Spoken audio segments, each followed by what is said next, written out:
everybody. Oh my gosh, how are y'all doing? I sent a few messages at 3.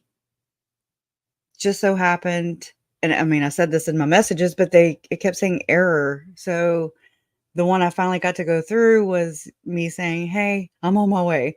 But I had already sent like 2 before that that was like that said, "I thought I scheduled it at 3:30." But I just so happened, I don't know, something kept kind of making me wanna check, and so I checked, and I was like, "No, you scheduled it at 3." So, there's that. So, I'm late because of my own issues, but so I apologize for that. I didn't have makeup on, so I was like, I've hurried up and spackled my face as best I could, and here we are. So, it's so good to see you guys. I miss you so much. It's unreal. It really does suck, you get so used to filing in basically and huddling together, and I mean, maybe it's trauma bond, whatever it is, it's hard to get away from when it's over. So I don't know if any of you are experiencing that. I know I've seen a few of you, in other channels, on other channels, and it's just really good to see you guys and hear from you because I miss you so much. You wrote Todd a letter? Thank you. That's awesome. He'll really appreciate that. I know. So how's it going? How was your Father's Day weekend? Happy Father's Day to all the fathers out there. And happy Father's Day to all the mothers out there who are both mom and dad. And also just a special um uh I don't really know what to say, but for all those who don't have your father here and or maybe estranged, I don't know. I know it sucks. I hate holidays. I don't know what it is about them. I want to rebuke them for some reason. So, yeah, I know Mohawk Mom Crusher, but it's not over yet. There is still Arizona to get through, right?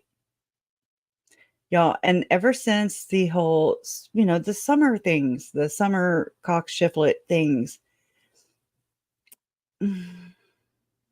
I don't, it's so difficult to have to kind of tiptoe around a little bit, because she is a family member of Lori and Alex, um, and Tylee and JJ by adoption, however.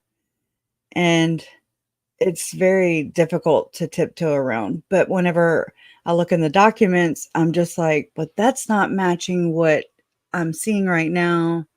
And I'm all about that. I'm all about, being your actions meeting and your actions echoing, what you're saying. So those things need to add up to me. Those things need to mirror each other. Because if you're acting one way, saying another, I'm just like, what? What is that? And so that's what I don't get is the double speak. I'm not a fan of it. I've not been a fan of the double speak with the church. How they say one thing, but they're doing another. And that's a whole theme in this entire group, in my opinion. And that I am entitled to is my own opinion. I don't get to tell Summer or Adam or um, anybody else how to grieve, whether they can or cannot grieve. I don't want them to tell me I can or cannot grieve. We are all, in fact, grieving. That I can say for sure. So, with all that, I it is just, all I'm gonna do is read the text and again compare those kind of with what I'm seeing right now and being talked about now versus what was going on in the documents whenever my Uncle Charles was being set up straight up. I mean, there's no pretty you can't put a bow on it.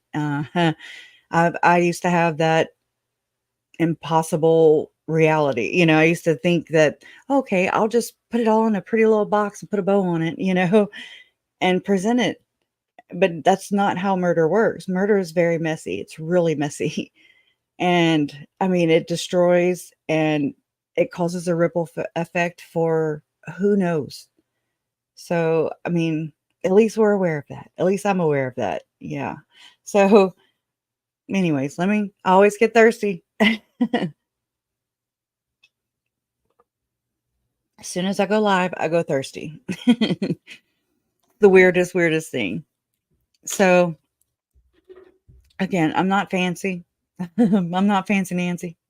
No, I'm not fancy. I'm very um off the cuff. This is just me sharing my journey, I guess, as a family member to Tylee, to JJ, and to Charles. This is my family also, and this is just my way. I'm not a YouTube creator. I'm not here trying to put a spin on it. There's no sensationalism because it is sensational enough on its own. There's so much drama in this story. And I mean, in case it's a case, and it's this case and this case and this case and that case, but they're all one case to me. It's one whole story, one whole shitstorm, if you will. There you go, Chad. And I hate your boats. I hope everybody tells you. Sorry about that. And I smoke, so there's that. But anyway, so I'm glad you guys are here. I really do appreciate you being here. So I'm gonna go ahead and I'm just gonna go to the FOIA docs, okay? Okay. Let's see. Here we go. All right. And I also have this link in the description below. So go and grab it from my Dropbox. That's where it's at. That's where I shared it from. Um, you're welcome to it. Now, I did grab the link for the Gilbert documents too, because there's Gilbert Police Department and there's Arizona. I'm sorry. They're both in Arizona. There's Gilbert Police Department and then there's Chandler Police Department. Okay. So now I remember Donna telling me yesterday about, um, let me pull the message up right quick.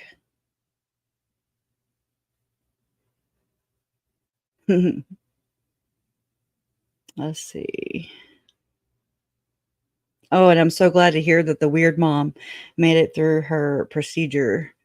I'm so glad to hear that. I hope you're feeling well, weird mom, if you are listening. Very resilient woman for sure. Okay. It's a group text. Okay, let's see. She says, she said that yesterday, this is what Donna said. She said there are some new filings for Chad on the Idaho page about the evidence not being released until all appeals are done, which, I mean, that could take decades, right? And I said, well, I haven't read them myself, but I immediately thought, doesn't mean it can't be used in Arizona for Lori's case. That's where I go in my thinking. Like, okay, well, there's Lori's case too, though. Kind of the same evidence, kind of, was used in her case, and it was different, a little bit different in Chad's.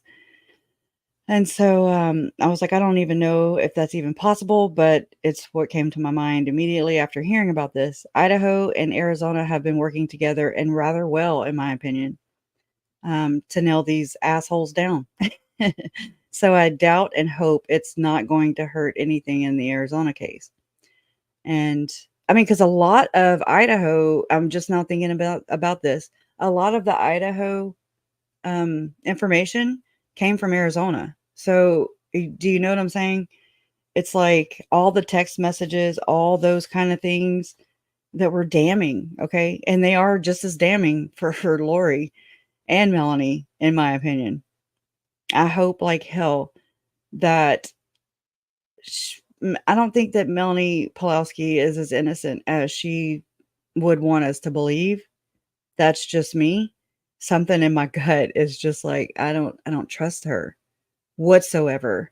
And then knowing how the two of her kids were deemed dark, no ma'am. And then seeing how, Melanie Pulowski and Alex Cox show up at Brandon Boudreaux's parents' house in a whole town, American Fork, Utah.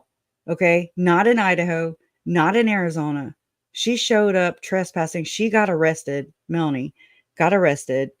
And there was creepy, freaking murderous Alex Cox there too. You know, not today, Satan. Mm-mm. So, but going on with the Arizona and Idaho stuff, um, she says, I think working with Arizona is not the same as, oh, okay. No, random YouTubers getting FOIA requests on all the evidence. She said it also says that all the video is available on site to the entitled legal entities. Also, it's not available for FOIA because it could taint Lori's trial in Arizona. That was in a footnote. Okay. So again, I didn't read the document. So, and I'm not a legal professional. So there's that. Not that that's a shocker, you know. All right. I'm just making sure to see where I'm at on screen here. Okay. So what I did was I punched in summer. Okay. Right here, top right. And there's one of 118 times summer is mentioned throughout the document. So what I'm going to do is just kind of read around all of the different areas where summer is mentioned. Sometimes they're just talking about the season, okay? But most of the time they're talking about summer. Lori Daybell's sister, okay? And so I wrote down a few notes right here, just kind of, I guess, to just kind of go into it. But Summer, her name is Summer Novell Cox Shiflet, Shiflet. That's a big thing because on the Gilbert, in the Gilbert docs, it says Shifflet is spelled Scheflet. I guess the detective working and writing that report wrote it that way. So that's how it's spelled, with one F and one T. She was born to Janice and Barry Cox. Okay. Summer was their sixth and final child. She was the baby. Her birth date is a day before Tylee. So Summer's birthday is 9/23 and Tylee's was 9/24. So she's about 49-ish. Okay. She's a little older than me.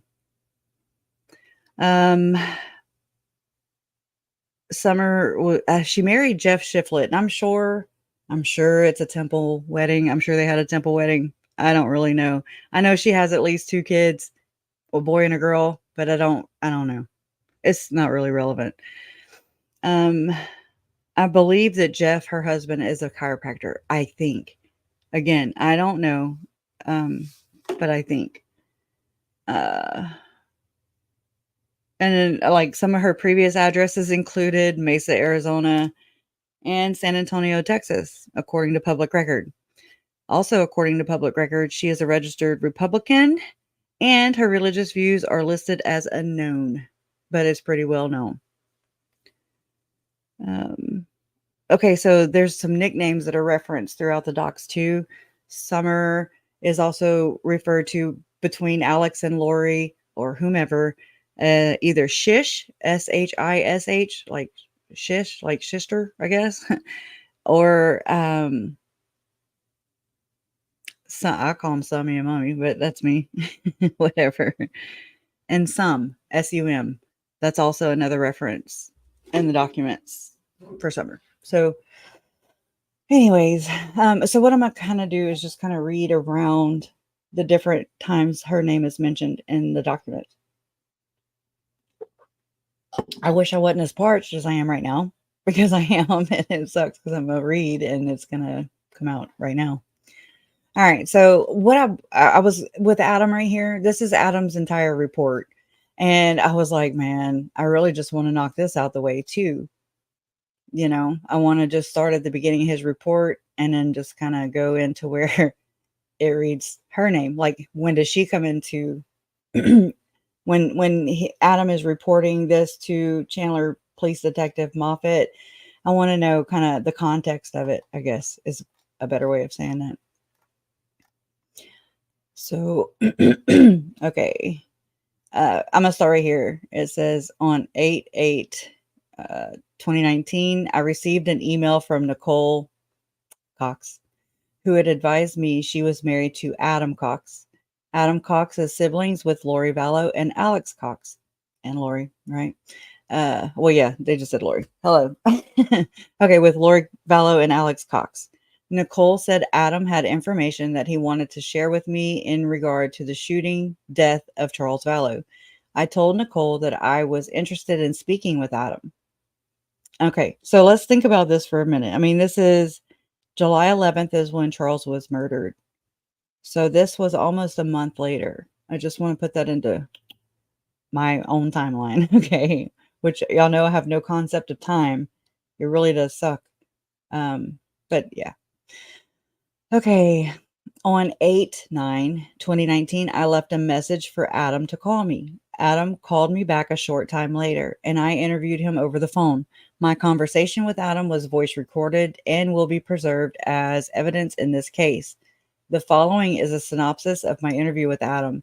For full details, refer to the original audio recording. And most of you have heard this because it came in the whole, it was included in the entire FOIA file.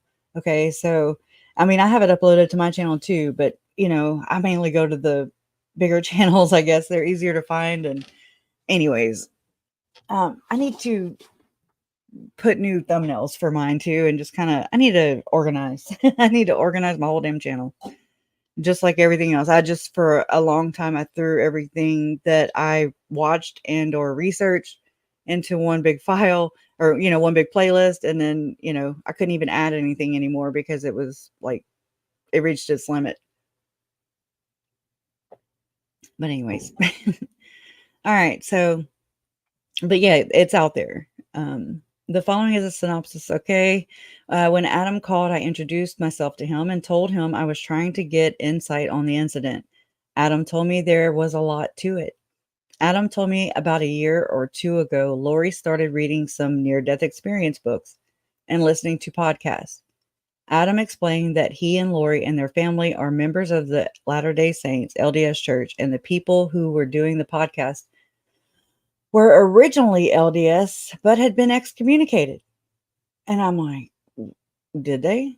I don't know that. They still practicing, looks like to me, in my opinion. Nancy and Mike James, all the people. Okay. So I don't know if it's just like a Latter-day Saint thing, when people are deemed dark or bad. Oh, that's the bad people, they just kind of automatically go, oh, but they're excommunicated. And like, I don't know. It's really crazy. Kind of like with the culture, like I don't understand why that happens because I've seen it quite a few times, not just here. It just kind of caught me by surprise.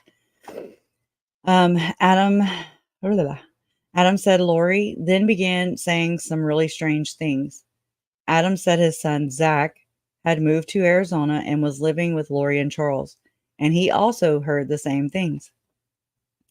Adam said some of the things Lori had mentioned were that she talks to Jesus in the temple. And see, this is another thing to me that is very, it is how do I say it? It's miscommunication.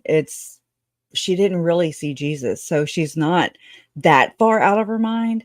Like this, because of this kind of thinking or this kind of talk, Mormon speak, this is, I think, what got her out of the death penalty. You know what I'm saying? Like, I don't know if she's that delusioned, or I mean, like, if she really thinks she saw Jesus, or if it's really part of the ceremony, all the ceremonial stuff, all the things that I've written in scripture that are in scripture about making your calling and election made sure. Okay, it's a Mormon term. But it means you see Jesus. Okay. So I don't think all these people are seeing Jesus. I think it's just a code phrase. Okay. But to me, it's very misleading to people like me, you, anybody who's not Mormon. We're like, oh my God, she thinks she saw freaking Jesus. What the hell? And but it doesn't mean that at all. It's figurative. It's a title. It's like, hey, you want into the church of the firstborn, you know? So that's how I understand it. And I mean, I've researched this for now almost 5 years. So, um, again, anyways, to me, it's just misleading because here she is telling her brother that, and maybe her nephew, that she saw Jesus. Okay. So I don't know what's going on in them damn temples, but something's going on. But anyways, Adam said some of the things Lori had mentioned were that she talks to Jesus in the temple. She is married to Moroni, not Charles. Another coded phrase here. Okay. We know they talk in code for sure. I'm not saying Adam, but I'm saying Lori. And I mean, just Mormon speak, period. It's just, it sucks. She is married to Moroni, not Charles, and that she has a higher priesthood than others.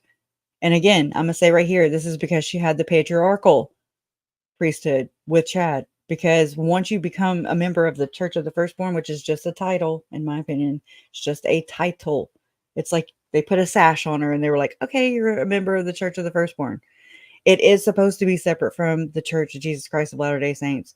That one is in scripture and it's supposed to fall away, if you know what I'm saying. And that's why people in the church, I think, are always looking to see if what the leadership is doing. Are they in apostasy? Such and such, because that means a sign of the times. That means second coming is on its way. And so it's just, again, the double speak that is in all this is horrible. It's horrible. And I think you'd have to become like an expert and just study this for 5 straight years to even kind of see that. I really do. I mean, it's crazy. Anyways. So, all right. Adam said those statements were alarming to him and he told Lori that. Adam said when he told Lori that, she cut off communication with him and they had not spoken in about a year and a half. Adam Adam said Lori also cut off communication with other members of his family. I wonder if he's talking like Brandon, Charles, Zach, or is this Summer? Is this Janice? You know what I'm saying? So we know for a fact it wasn't Summer and Janice in these documents. So sorry for the frequent sip breaks. Okay. Adam said Lori was now with another group, and he thought the name of the group was Preparing for the End. I'm just like, oh Lord. I get it. This early in the case, you should, yeah, preparing the people. What? But throughout this entire trial, Chad's for sure. It kept being referred to as preparing the people, preparing a people. No, I'm sorry, preparing a people is their name, but people kept saying it differently, and I was just like, okay. I mean, although it's defunct, preparing a people is defunct, and it's basically Latter Day Media, Latter Day. Um, it's Mike and Nancy James. It's still going. They're still going at it. They're still reviewing Visions of Glory. I think they finished the last one 2 months ago, talking about portals in their damn bedrooms. Okay. So, for what it's worth, that's what's going on. And I just think it's important to say preparing a people, to referring to it the right way so that people aren't. I mean, it's so weird, anyways. But that's just one of the things that kind of bother me. Okay. Adam said the shocking thing to him was Lori telling Charles that he was dead and there was a guy named Ned living in Charles's body. Lori added that Ned was an inch shorter. This is a whole common belief with Latter Days, with for sure Julie Rowe, and for sure Julie Rowe about the cane. Okay, the whole cane thing about being shorter. You can tell when somebody's possessed because their physical characteristics are different. So that's why that's there. I promise. He was an inch shorter and Charles couldn't fool her anymore. He couldn't fool her anymore. Adam said the fact that Lori said Charles was dead and Ned was living in Charles's body was really alarming to him. Adam explained that Lori also claimed that people have dark spirits, and she says she is able to see the dark spirits. Adams said he told his family that he was concerned for Lori and he felt she needed to go to a psychiatrist. Adams said their parents said Lori was disconnected from reality and that was the only reality she could live in, but she was not hurting anyone. Mm-mm-mm.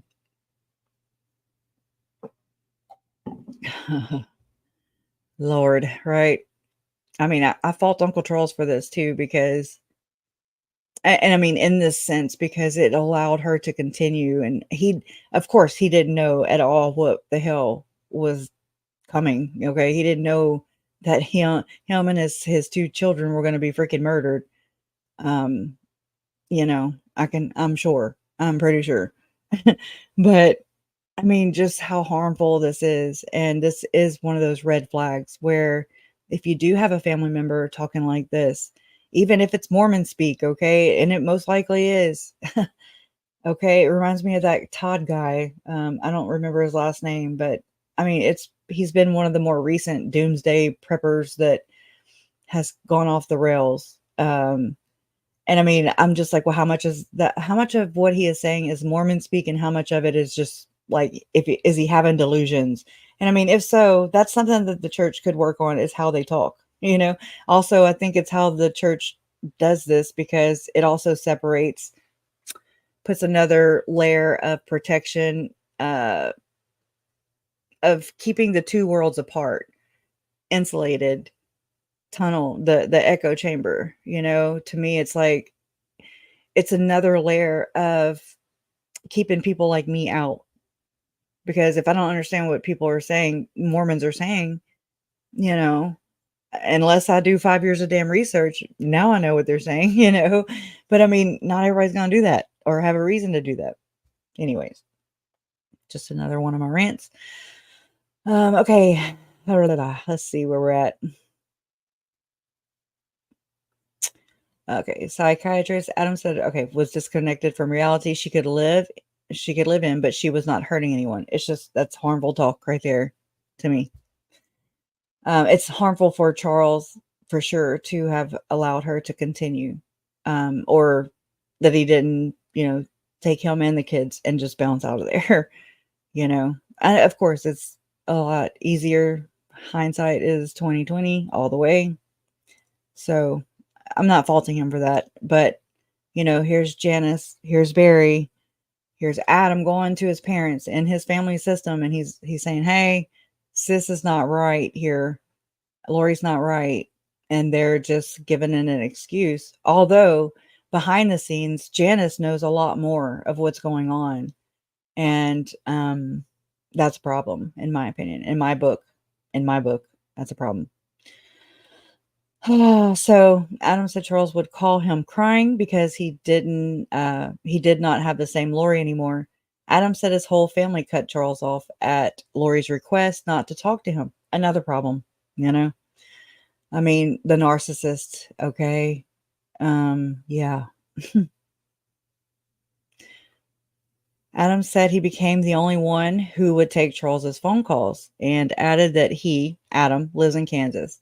Adam said he felt bad for Charles and offered to do what he could to help Lori, but Lori would not talk to him.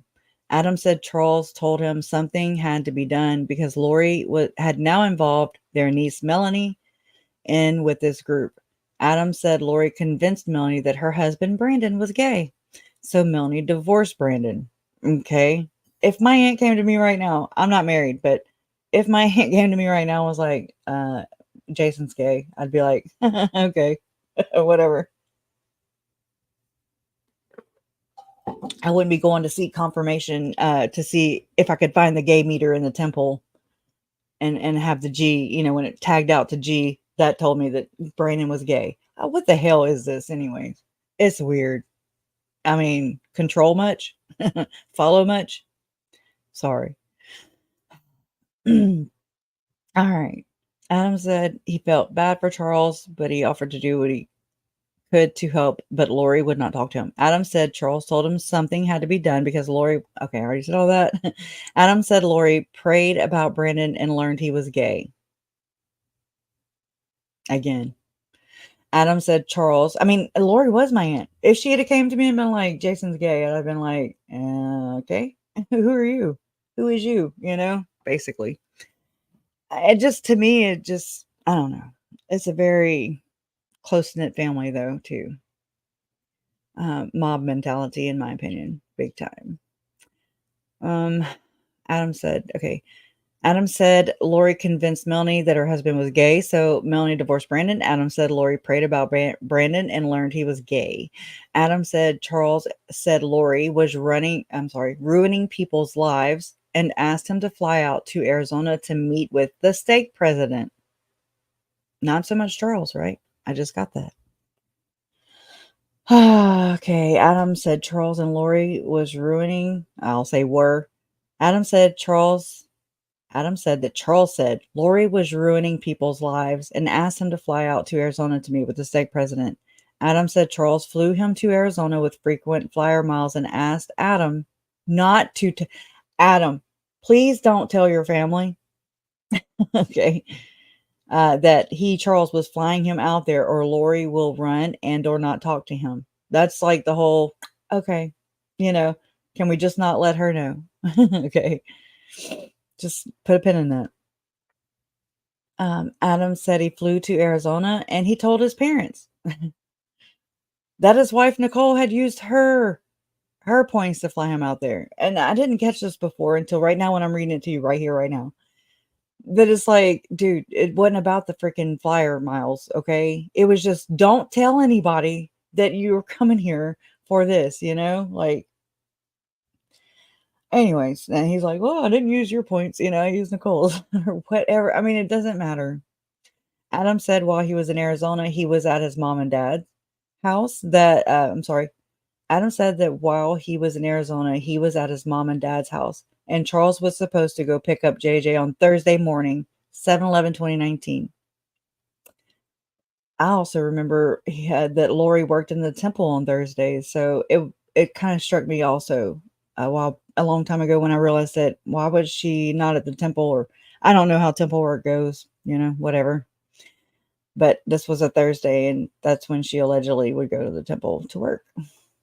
Adam said Charles sent him a text at 7:30 hours saying that Alex was at Lori's house. Adam said he wanted to back up and explained on Tuesday, 7/9/2019. He called Alex, okay, and told him he was coming to Arizona. I wonder why. I wonder why this wasn't more. I mean, if Charles requested for Adam to go there to help him intervene and confront Lori with the affair and the religious beliefs, okay, the concerning ones. Why? And he asked you not to tell people, and then so you tell your mom and your dad, and then you tell your brother. Why is this happening? That's what I'm thinking. Anyways, it's bothering me. Okay. Adam then explained that Alex, okay, let me go back to Adam said he wanted to back up and explain Tuesday. Okay, I said that. That he called Alex and told him he was coming to Arizona. Adam, I mean, this is after Uncle Charles has already told his lawyer, okay, he has shared with his attorney that if I die, if I end up dead, it's Lori and her brother, Alex, that did it. He also told my Uncle Bobby that too. And then here's this brother going and telling the murderer, hey, Charles is coming. It's just like, what? I'm smiling and laughing because it's just so fucking uncomfortable right now. Sorry. Anyways, Adam said Alex is all about whatever Lori says. Adam said he asked Alex if he could stay with him instead of their parents' house, and Alex said he would go buy a mattress for him to sleep on in one of his bedrooms. Adam said he got into town on Wednesday, so that's the day before Charles was shot, 7/10/2019, and he called Alex, but he never answered his phone or returned any of his phone calls. Another sign. Adam said he thought it was really weird, and he just spent the night at his mom and dad's house that night. Oh, another thing too. I wonder if it said it up here. Because in one of the reports, it said that Adam and Zach flew down. And I was like, what? Jason too. He was like, what? So Adam said Charles flew him to. Okay. I'm just kind of reading back just to make sure I didn't gloss over it again.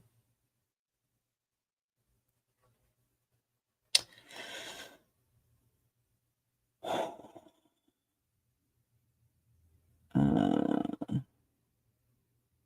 anyways.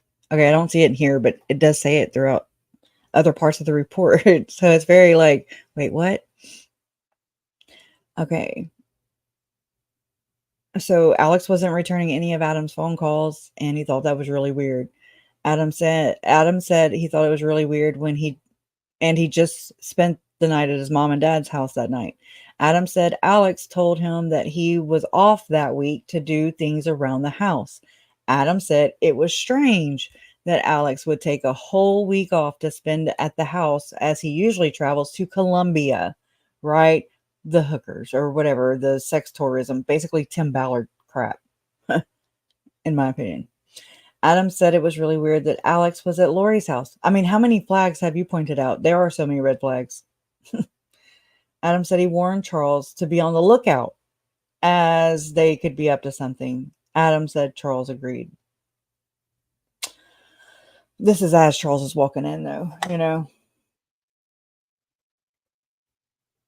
But in my opinion, it was really the things that were leading up to this ambush, basically, that, you know, those are the things that Adam, in my opinion, if he could have just not told people and just keep your trap shut, you know, have Charles pick you up at the airport, stay in the hotel room or hotel with Charles. I don't understand why that didn't, you know, I think Uncle Charles had a date the night before or something too. So I really don't know what all went into that, you know.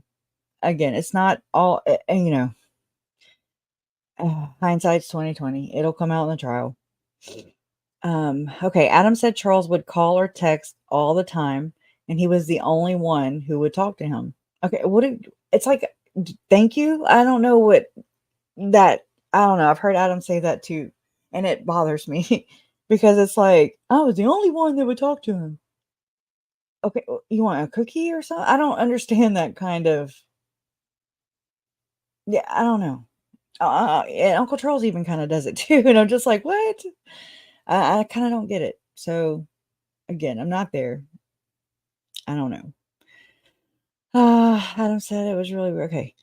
Adam said Charles would call or text all the time, and he was the only one who would talk to him. Adam said Thursday, after those text messages, he drove to his parents' house. I'm sorry, he drove his parents to the temple, and then he went and hung out with his son. Adam said he did not hear from Charles after the text on Thursday morning. Okay. Um, and felt that was weird. Yeah, it was pretty weird, pretty alarming. Adam said he texted or called Charles, but he did not answer. Another flag. Uh, Adam said the same thing happened on Friday. And then he started to wonder what happened to Charles and where he was. So you don't hear from him Thursday. You don't hear from him Friday. Adam said on Saturday, he and his son. So instead of, okay, I was saying it's not even supposed to be a rip on freaking Adam, but here we are. And I mean, just reading it out loud is way different than just when I, you know, read it yesterday or day before. It's different when it actually leaves my lips. I don't know. It's like I process it.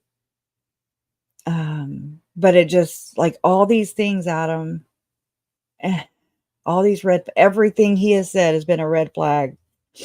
And anyways, I think it's raining. Yep. All right. Adam said the same thing happened on Friday, and he started to wonder what happened to Charles and where he was. Adam said on Saturday he and his son went to Tucson. So instead of even checking, or if he did, I don't know. I don't see any proof of it, of checking to see where Charles was, you know, like you talk to your parents, you talk to, or you try talking to Alex, you talk to your sister. I mean, anyways, you have a vehicle or Uber or something, you can drive by there, or I don't know. I don't know. Adam said Adam said the feeling was strong enough that, I'm sorry, let me go back. Adam said he then had a bad feeling in his stomach and started wondering if Lori and Alex did something to Charles because he, Charles, didn't have his phone. Adam said, how do you know he didn't have his phone? Adam said the feeling was strong enough that he mentioned it to his friend who he was visiting. So him and Zach went to Tucson, okay, during his trip down to help Charles, right? Who he was visiting. Adam said on a whim, his friend Googled Charles' name, and they learned Charles had been shot and killed by Alex in Chandler. Adam said he broke down and started crying. Adam said no one in his family ever called him to tell him that Charles had been shot by Alex. All the weird things, right? I need to just keep going because I've been stopping way too much. Adam said he was driving. Okay, he was driving vehicle. He was driving back from Tucson. Uh, Adam said as he was driving back from Tucson, he was speaking with his mom and dad on the phone, and he said they needed to talk, and they agreed. Adam said when he got to his parents' house, Tylee was there. Adam said Tylee is usually very friendly towards him, but this time she did not want to say a word to him, and she was just talking to his mom so they could not be heard. Okay. I mean, that's another thing right there, just Tylee is usually very friendly, but I mean, did he not register that Tylee lived in the home where Charles was shot? Um, anyways, Adam said Tylee left, and then his mother asked how he not dare say anything to Tylee after what she has been through. Adam said at this point he snapped and started yelling. Adam said he told his mother that Charles was dead and nobody has said anything about it for 3 days. Adam said his mother then told him to get his stuff and get out. Adam explained his relationship with his parents has always been good, but they argued for 30 minutes over Charles's death. That's it. Adam said he and his son Zach left his parents' house and went to his sister Summer's house. Adam said he spoke with Summer over the phone and asked if she knew Charles was dead. And I'm going to read this last sentence here, because I don't know if it's a typo or if I'm just maybe not getting it. Okay. Asked if she knew Charles was dead, and she said she did not. Adam said he knew Charles was dead by the way she reacted. That doesn't make sense to me because he already knew Charles was dead. So I don't know if it should say Adam said she knew Charles was dead by the way she reacted. You see what I'm saying? So to me, Adam said he knew Charles was dead by the way she reacted. So I mean, if he's calling to tell her that Charles is dead, he knew already.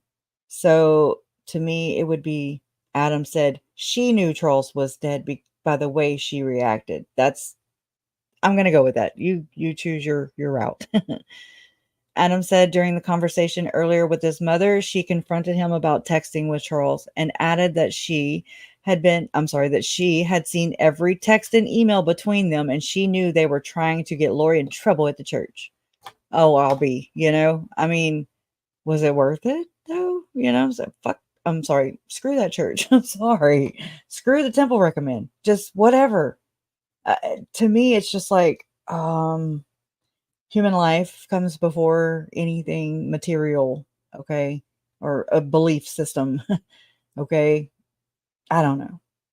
That's my belief system. So there's that. Yes. Whatever. Anyways, Adam then said he did not understand how his mother would be able to see all the texts and emails because the police should have Charles's phone. Exactly. So where did mom see all the pictures and all the emails and texts unless Lori was showing her? That's what I gather from it. Okay, Adam said it was his theory that Lori convinced Alex that Charles was not himself anymore and he was Ned and they shot him. Brainbuster. Adam said he did not even think there was a fight between Charles and Alex. I have to agree. Adam said Charles texted him at 7:33 hours and then went in to Lori's house. Adam said he had read the 911 was called at 0800 hours or so. And Adam also questioned why Alex was in the house and why he had a gun. Adam also did not understand why Alex would not just call 911. Adam said Charles would not hurt anyone. Adam said Alex is an expert shooter. That's twice. We heard that. We heard it from Lori. And added he goes shooting all the time. There's pictures of Tylee even at the shooting range, with Summer and Alex. And there's, I have that video too of Alex and Adam at the shooting range right before all this. I'll look that up here in just a second. Adam said he felt shot Charles twice. Hold on. Adam said Alex is an expert shooter and added he goes shooting all the time. Adam said Alex would know how to shoot somebody. Adam said he felt Alex shot Charles twice to make sure he was dead.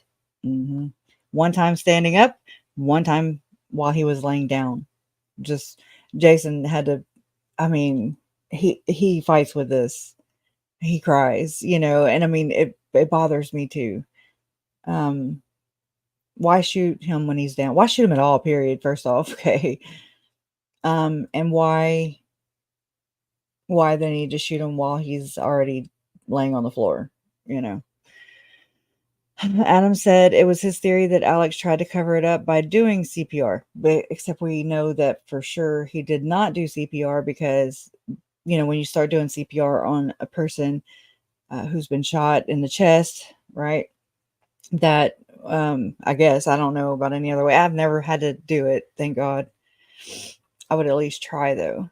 But we know the intent. I do. It's going to be tried in a court of law in Arizona, but basically Rob Wood said it so many times too, like Alex is the murderer. It hasn't been proved in a court of law, but here we are. We're all saying it and have been saying it. But yeah, there was no blood that was coming out. Anyways, so Adam questioned who does CPR on a person that just tried to kill him and that he had to shoot. Anyways, Adam said there were so many red flags. That's an understatement. And things that don't make sense. Adam asked if Alex was hit with the bat. I explained that Alex had a small injury to the back of his head that he claimed was from being struck with the bat. Adam asked if Alex had a concussion or anything like that, and I explained he denied medical attention. I explained to Adam that Lori had Charles's phone after the incident. So this is the detective telling Adam Lori had Charles's phone after the incident, and that is how his mother, Janice, was able to see text messages and emails. I explained to Adam that it was a couple hours that Lori had Charles's phone for multiple hours until we realized, and she eventually brought it back. Oh my God. Adam said Charles always has his phone, and he said if Lori said he left it. What? Okay, Adam said Charles always has his phone, and he said if Lori said he left it, that's a typo, that if he left it there, that didn't happen. Adam said that also makes it look like Lori and Alex planned this. Adam asked me what actually happened inside the house as his family won't talk to him. Adam said his family did not like the fact that he and Charles were trying to get Lori help, so they would not talk to him. What the hell, right? What the hell? I provided Adam with a synopsis of what happened in the house according to Lori, Tylee, and Alex. Adam asked if Tylee saw the whole incident, and I explained it was reported that Tylee was just outside the house at the time of the shooting. Adam said none of this made any sense. Adam said there's something wrong with Lori's beliefs and added that Lori thinks death is nothing. Well, then why don't she do it? Adam said it was strange to him that Lori's ex-husband died at the time when they really needed the money. And what? Adam said it was strange to him that Lori's ex-husband, okay, Joe, died at the time when they really needed the money and that Lori got $50,000 and Tylee got $2,000. Adam said that Charles had a $2 million life insurance policy That's wrong. Adam asked if there were any cameras in the neighborhood, and I explained there was nothing usable found. Adam said, this sounds set up and staged. Adam said Alex lives close enough to Lori that he did not need to spend the night at Lori's, and he could just drive over there, and that was a lie. And that was a lie. Adam asked if there was any way to see Lori and Alex's text messages or emails. Why, yes, there is. Because they had to have thought this through. Adam then explained that Lori and Alex planned Joe Ryan death. Adam said Lori found out about Joe allegedly molested her kids, and when Alex found out, he said he would take care of it. Adam said Lori and Alex planned out how they were going to kill Joe. Again, never alerting anybody, in my opinion. Adam said Alex was going to taser Joe, put him in the trunk of the car, and then take him to a field, shoot him, and then bury him. Rest in peace, Joe. Adam said Alex went to taser Joe, and it didn't work. It worked enough. Adam said Joe was able to get away from Alex and called the cops. Adam said Alex went to jail for a year. No, it was like 3 months for this incident. Adam said there is something with Lori and Alex. Adam explained that Alex was excommunicated from the church, and he believes Lori when she says it does not matter what you do in this life because you can always be saved. And see, I don't know if this is just Adam's, like what he thinks his sister believes, or if he's read anything into the whole calling election, made sure, seeing Jesus in the temple, okay, second anointing type shit, or polygamous marriages, spiritual marriages, the spiritual wifery that's going on with Tom Harrison allegedly, and Tim Ballard and Chad Daybell and Lori Vallow and Julie Rowe, and just all the weird things, Anyways, Adam said Alex loves that theory because he can go sin and do whatever he wants. Adam said Charles did not deserve to die. Adam said Charles was very upset about how Lori had changed. Adam said his family cut Charles off, even though he paid for everybody's phones, and even though he paid for. Okay, hold on. I gotta follow up my finger. Or this. Adam said his family cut Charles off, even though he paid for everybody's phones, and he even had bought them cars, including Lori's parents. I remember. I mean, I knew this, Adam said his mother sent his wife a message. This is Janice now. Janice is sending Nicole a message thanking her for using points to fly Adam out, even though she already knew Charles had used points to fly him out. That's This tells me a lot about Janice right here, just for sure. Another one. Adam said his mother, they're so passive aggressive, it's unreal. It reminds me of Chad, just covertly, like, I already know that you didn't use your points, Nicole, but I'm your mother-in-law. I'm going to call you and thank you for that, for using your points, and just to basically say, I know you lied. You know what I mean? When all they were trying to do allegedly was to go get Charles help. Adam, allegedly, to fly him out, and that Charles was dead. Adam said he thinks his mom knows something and she is covering up for Lori and Alex. I believe Adam on this point for sure. Adam said Tylee also must know something. Adam said Charles outlined some of the crazy things Lori was saying in one of his emails. Adam said Charles tried to get a divorce from Lori and she disappeared for 58 days. Adam said Lori did not tell anyone where she was because Charles was trying to divorce her. He was trying to get her served, right? She wanted to go to the temple all the time, but all of a sudden, boom, she don't go. Adam said he thought she did that because she was trying to keep Charles's life insurance policy alive. And this, my friends, sounds very similar to what happened with her niece, Melanie Pulowski, in my opinion.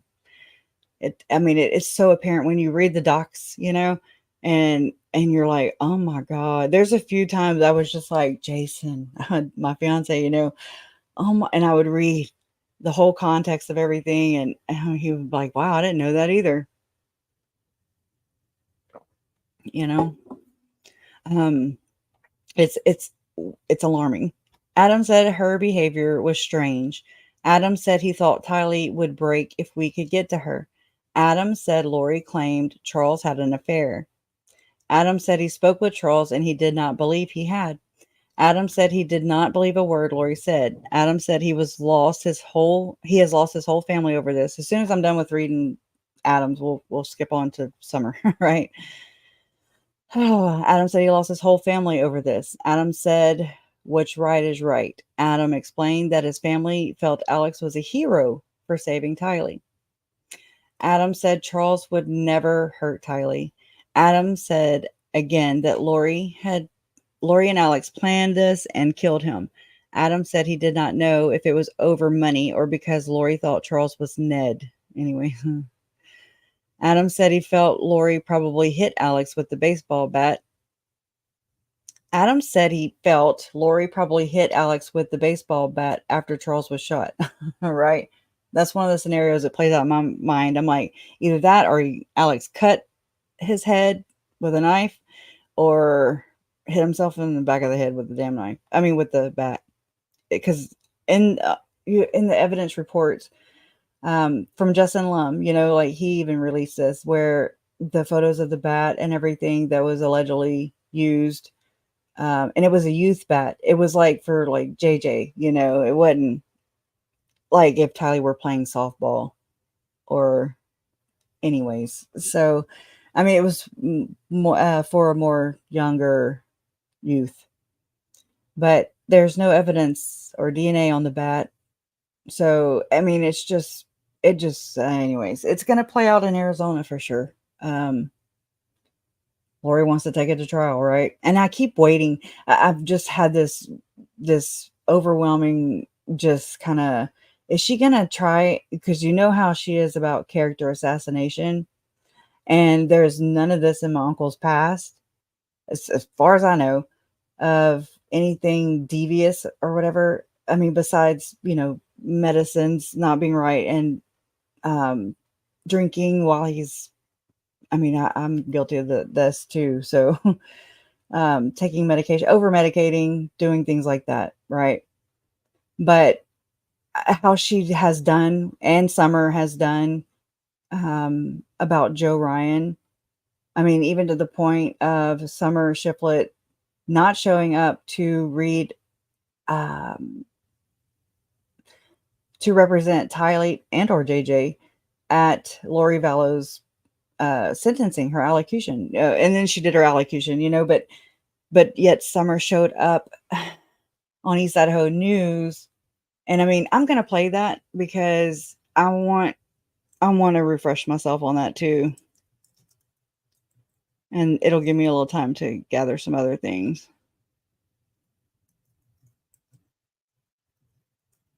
And I want to come check with I want to see what your comments are.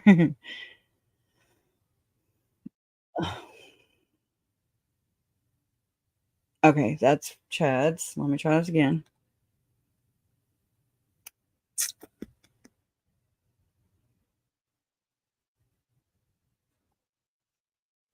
Oh. I'm hitting the wrong things, y'all. Okay, there's that one.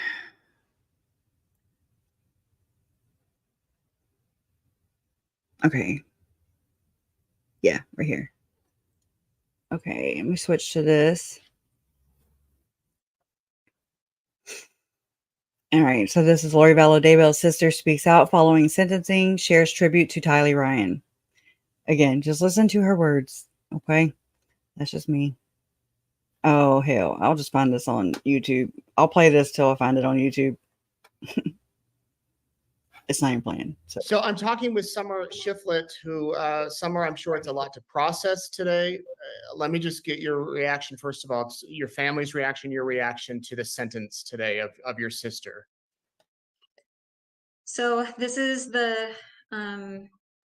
result that we basically have been expecting since June 9th of 2020. My mom have talked about it at length many, many times. So we knew that this was the most likely outcome the day they found the kids.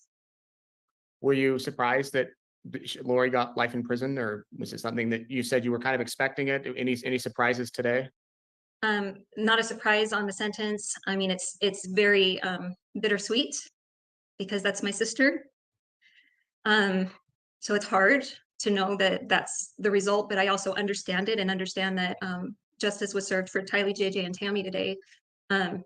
It's not what I want for her, but it's also fair.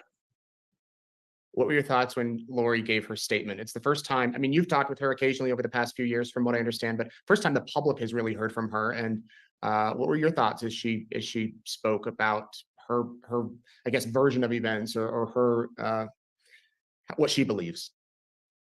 Um, I've known she's been in this delusion for a while. It took me a long time to accept that and understand what was going on. I knew something was off from the beginning, but I didn't know what. And I had never seen anybody with a delusional disorder before. I didn't know how to process that or what it looked like. So now that I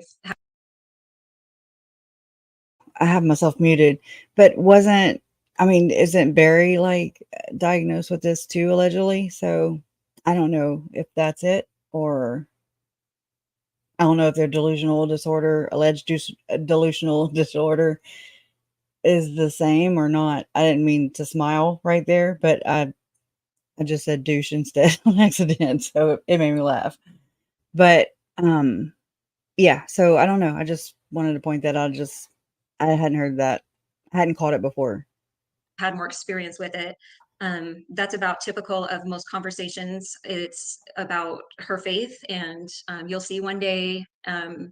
There's never any acknowledgement of what actually happens. You can't Secret ever really get society, any answer. girl. So it leads to just kind of frustrating situations.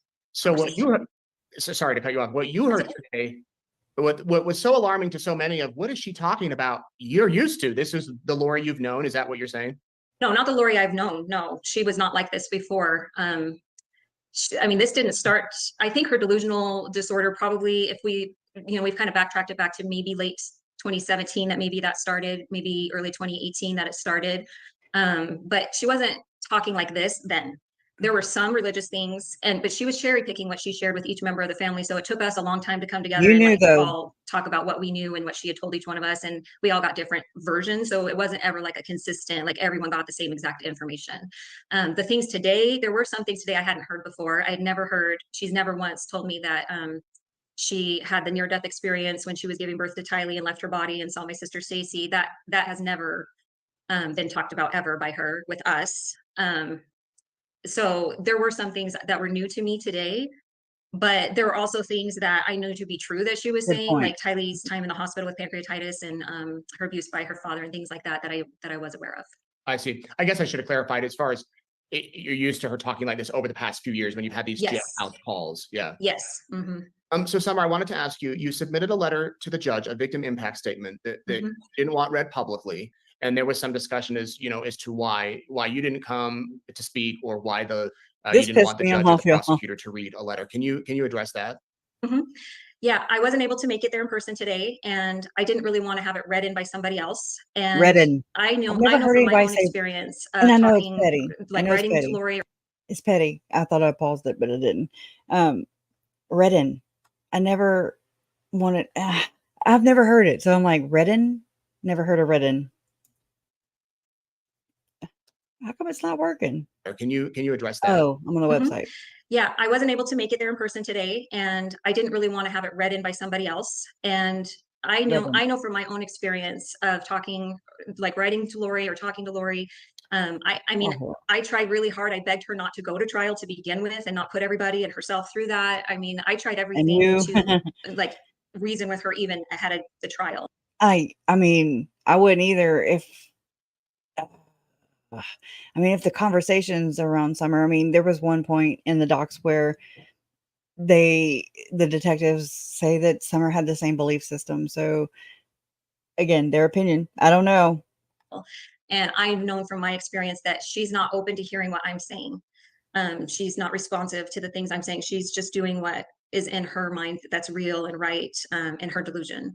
And Secret so society. for me, I knew anything that I said there was going to fall on deaf ears for her. I wanted the judge to know how I felt, and it was for the judge's purposes in doing his sentencing and his She's position. probably I pleading for wanted her him to life. know how I felt. I mean, if it were my sister, I'm just saying, like, I'm trying to put myself there. It's so hard because there's so many things. And I mean, Summer has said this before whenever she um, was talking to Rob Wood. Remember the recorded conversation from her attorney, her Garrett Smith attorney, who got sued by Brandon Boudreaux for calling him gay and slandering him all around town and the internet and us and the whole world. Okay. And I mean, high five, Brandon. Hell yeah. Also, she hired the same attorney that wanted to, back Mark Means and John Pryor and get Rob Wood disqualified as a prosecuting attorney. But even in the middle of that whole ordeal, there was, which I do have it pulled up, but I want to just kind of say that she had said before, I'm losing my train of thought, that it's hard for her because she's on both sides. She's on Lori's side and she's on Tylee and JJ's side. And I'm just like, oh, I mean, they're kids though, they're kids. I'm not saying hate her. I'm just saying maybe advocate for the kids, maybe say and admit where you're wrong. And I mean, not just in a public statement, show it, show it, show it. That's the difference here. It's just not much of a self-reflection, just kind of anything to save face, in my opinion, and get public backing. Okay. It's all about image, in my opinion. But I want to share about Tylee and JJ. I adore them. I miss them. And I want the world to know them. I've had a very difficult couple of years of just trying Same, to sister. mentally Same. grasp what's happening. Me too. Me too. Mom too. Larry too. Everybody has. Okay. But here you are. You have the whole, you're being acknowledged even by the court to represent your niece, and you couldn't show up for that, but you showed up for CrimeCon the next year and you didn't show up for that sentencing either. And it's just like, wait, what? You can't pick and choose. That's my thing. As another aunt from the other side of JJ, you don't get to pick and choose, but she does, Oh, I'm used to pressing K and it's not And working. trying to take care of myself and my family, seeking counseling and different avenues to try to heal, and trying to stay That must be nice. I haven't been to one counseling service or one counseling. That's on me though. Just saying. kind of out of the public eye, for the most part, the best that I could, because it's a That's very the other difficult thing to thing. navigate when you've never been. This right here, just trying to stay out the public eye. Where is she at right now? What is she doing with Nate Eaton of EastIdahoNews.com? On the same day? Or no, it was a day later? Or was it the same? It was the same day. Back that up. She's in the public eye. For the most part, the best that I could, because it's I a didn't go very back difficult far. thing to navigate into him. I wanted him to know how I felt, but I want to share about Tylee and JJ. I adore them. I miss them. And I want the world to know them. I've had a very difficult couple of years of just trying to mentally grasp what's happened and trying to take care of myself and my family, seeking counseling and different avenues to try to heal, and trying to stay kind of out of the public eye, for the most part, the best that I could, because it's a very difficult thing to navigate when you've never been through anything like this before. So I want to share about Tylee and JJ. They were awesome. What would you say about them? What would your statement be if you could give a statement on behalf of them? I'm happy to share a statement that my mom and I talked about, if you'd like to hear it. And so I just want to say too, the statements given today were absolutely beautiful. I learned a lot about Tammy's family, and our hearts break for their family. And we also understand what they've gone through with like their division and things like that in their family. So I just want them to know, like, their family and all of the families that have been affected, that by this. Nothing about Annie, nothing about mom. I'm just They saying. all have our deepest condolences and sympathies, and we grieve with you, and are so sorry for the losses of everybody and the pain that everybody's gone through. Bullshit. Bullshit. I think I sent you some pictures of Tylee and JJ if you want to share those. Yeah. Tyler looks like a little old man. Well, words You can't know what I mean? do her justice. Just you know how babies look when they look like little old men when they're born. They look like aliens, but look how cute. Look her little face. Oh, it's so cute. Ah, just makes you want to. Ah, yeah. I wish we could turn back time. I really do. Beautiful Tylee that we know and love shines through our poor attempts to honor her. Tylee Ashley Ryan was born September 24th, 2002. It's not Tylee Ashley. It's Tylee Ashlyn. I know that because my daughter's name is Ashlyn. Shines through our poor attempts to honor her. Tylee Ashley Ryan was born September 24th, 2002, making her my almost birthday twinner, as I was born September 23rd, but I was born at 11:55 p.m., so we were really close. She was a tiny baby, a little over 5 pounds. She had beautiful dark blonde hair. She lived in a different state than I did, so I didn't get to see her nearly enough, but when I did see her, she was a happy baby with beautiful Blonde pink hair? cheeks, Oh, fierce cool. blue eyes, and her hair had lightened to a soft golden blonde. Tylee was extremely bright and learned how to do everything. She rolled over, she walked, she talked, she read, and many other things earlier than expected. She was a darling, bright baby who laughed easily, but she laughed the hardest at Colby, who entertained her 24/7. Tylee was a little mermaid. I remember visiting her at the age of 2, almost 3, and she got in the pool with no floaties and swam all around the pool. She was just amazing. I have never seen another child swim that early. But she loved the water, and she and Colby would swim as early as February when the water was too cold for everyone else, and swim into the later winter months. And then later in life, Tylee also patiently helped teach JJ to learn how to swim when they lived in Hawaii. Tylee was extremely clever, witty, and hilarious as a little girl, even from a young age. She adored her older brother Colby like no other. Tylee's mother had a hair salon built into the house, and Tylee saw her mom working on lots of clients. Tylee loved to get into her mother's chair and get her hair done like a big girl. Tylee had a happy life and a hard life. She was adored by her immediate family, especially her big brother Colby, who saw her birth as the first step to Texasizing their family. Her hardships included her father's abuse of her and 7 episodes of pancreatitis, an extremely painful disease. Each time she had an attack, she was in the hospital for 10 days and would have been longer if Lori had not advocated for Tylee with her doctors. It would have never happened. Her through each attack and did all we could to show her love and support. Lori did the most. That should have never been in the hospital if her mom wouldn't have been feeding her junk, shit food that Joe was trying to get Lori to stop. Processed foods and all these things that don't help pancreatitis. I'm not a freaking professional and I don't know enough about it to speak to it, but I know that it has to do a lot with what you eat and things like that. And I mean, it was unhealthy as all get out, and I just feel so bad. Clever, witty, and hilarious as a little girl, even from a young age. She adored her older brother Colby like no other. Tylee's mother had a hair salon built into the house, and Tylee saw her mom working on lots of clients. Tylee loved to get into her mother's chair and get her hair done like a big girl. Tylee had a happy life and a hard life.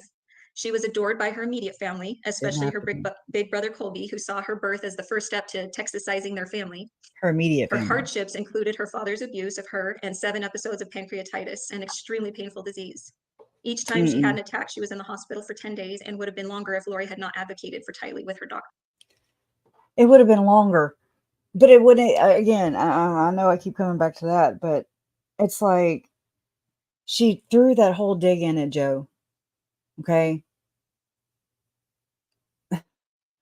That's the thing that I'm like, I wonder if Lori is going to bring this up all of a sudden about my Uncle Charles. So, you know how she does the character assassination? We know. Joe knows. Joe knew. Everybody knew. Okay. Everybody knows that these are most likely false allegations. Okay. And it's a character assassination. It's a dig that Summer takes again, just as Lori did in her allocution statement at Joe. I mean, the man's dead. Whether Lori and Alex had anything to do with it, which I think they did. I think the perfect time for, and I mean, I've thought about this, because I'm like, oh my God. My grandmother died on, I want to say March 17th of 2018. Okay. Uncle Charles traveled alone to Lake Charles to bury her. Lori didn't come. And I'm like, March 17th weekend, that whole time period. And then Joe Ryan was found on April 3rd in his apartment in advanced decomposed state. Hello, anyways, I will never understand all that and why and what. We all went to visit her through each attack and did all we could to show her love and support. Lori did the most. She spent every night with her each time and would not eat in front of her since she could not eat or drink for at least 8 days of her stay. Kylie loved Lori more than anyone. And Lori was right there to help her with her schoolwork so she wouldn't get behind, coming up with fun things that she could do and arranging visits from school friends. Her mom.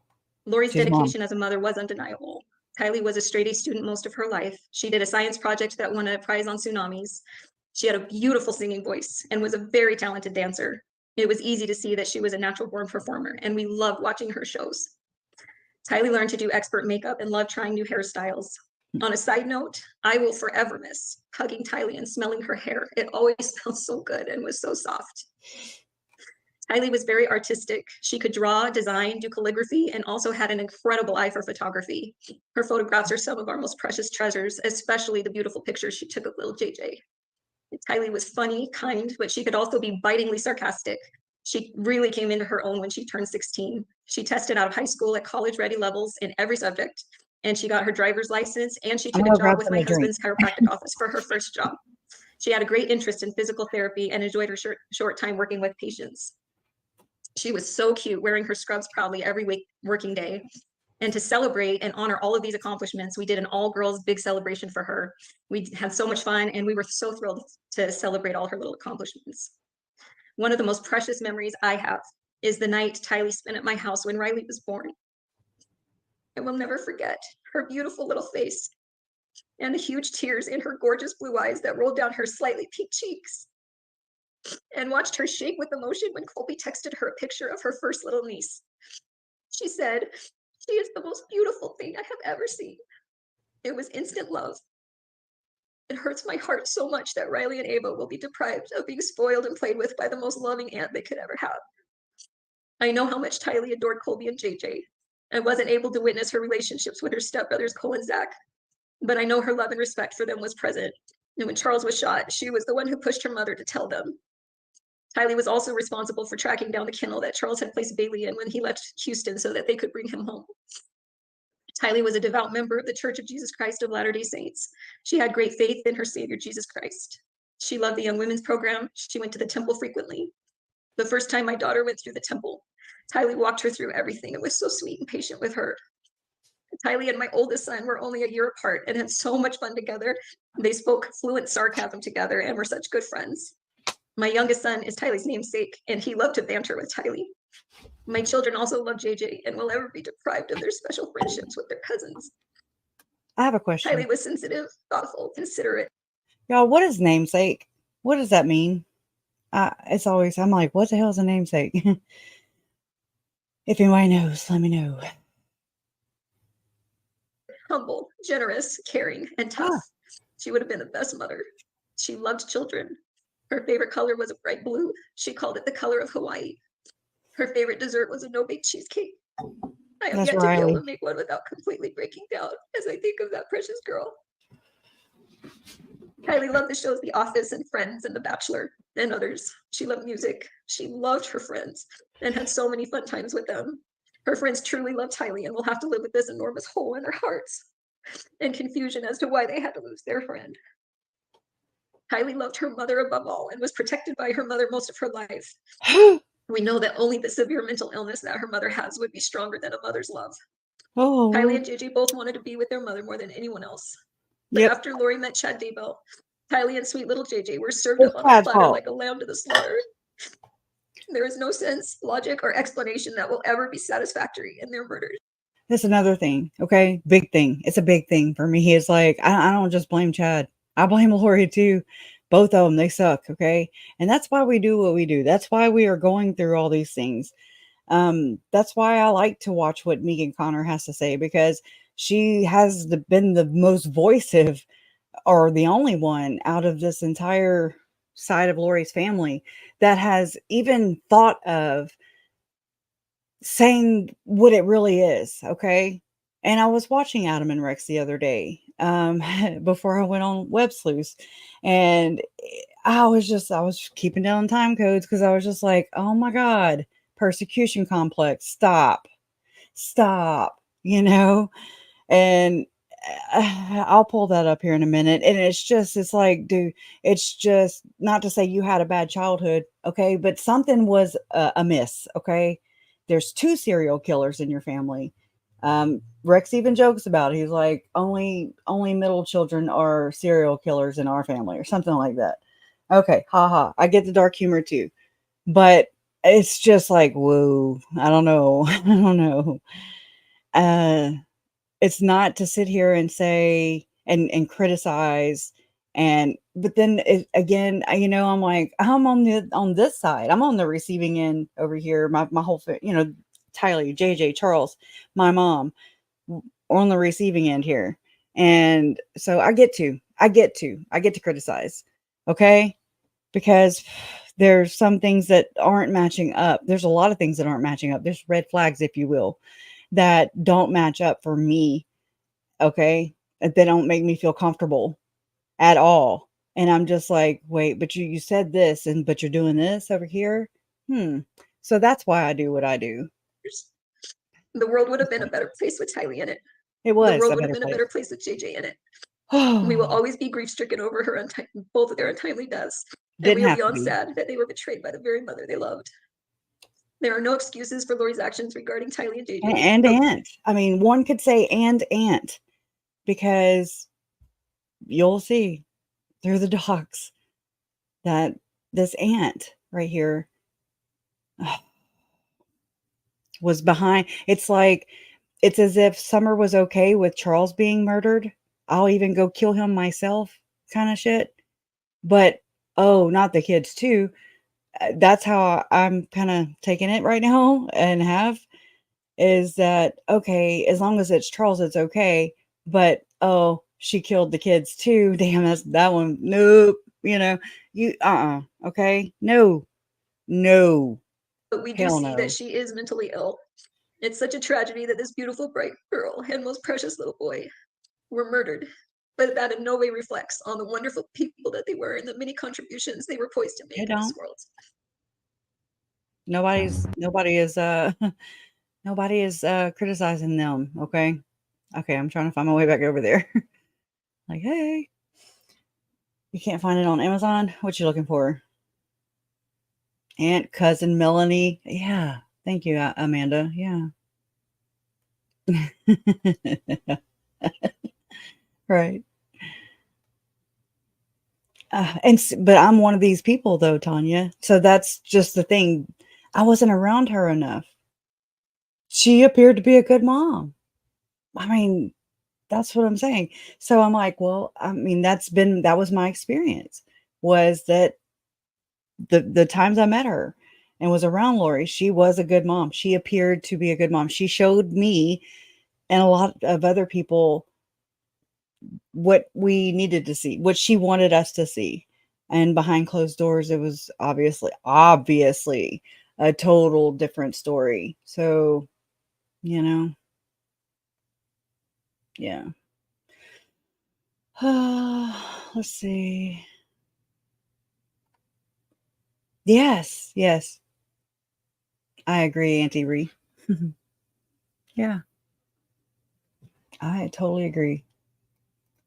Natalie, how you doing? Look, Lori was already in this and believed this prior to meeting Chad, right? They were just poison to each other and others. Oh God, right? The storm is everywhere. Okay, named after that person is what namesake is? Okay, thank you. I didn't know. Oh, her son's name, I guess, is Tyler. I bet. I think so. So that makes sense. Yep. Oh, yeah. Yeah. Totally.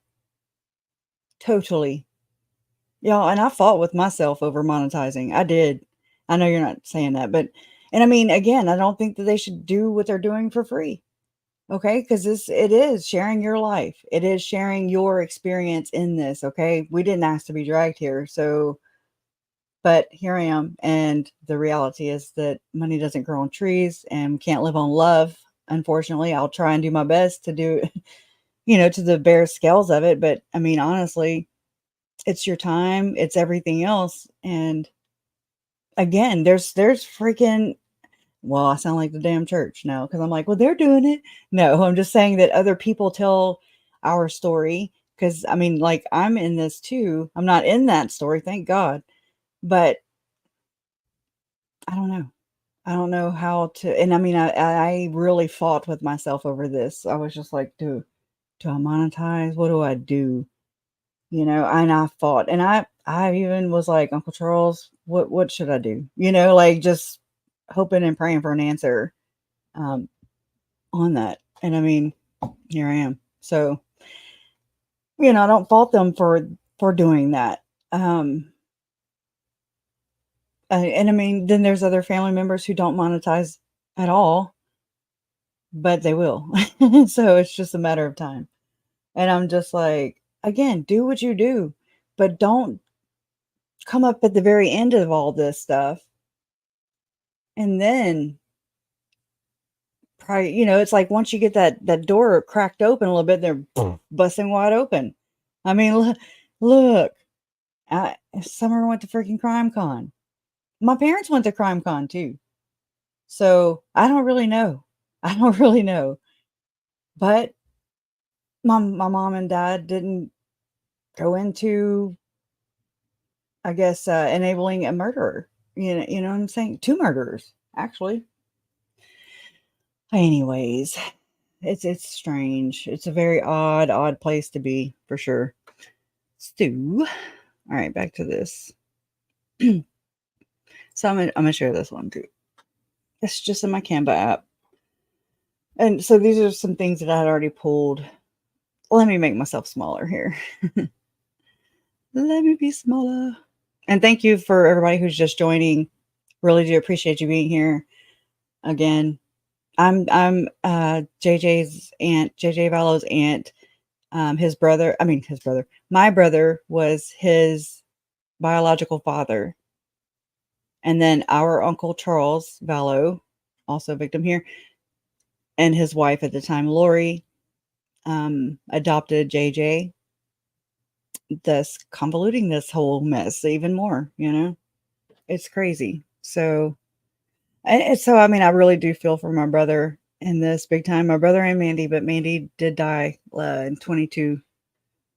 That he lost his son twice, and I mean, not because he was doing great, not because he was the best parent or prepared or best person, but because of these things, this is what happened. So, or because of choices we make, they do affect us. Okay. There is a choice, there is a consequence, and that is for everybody.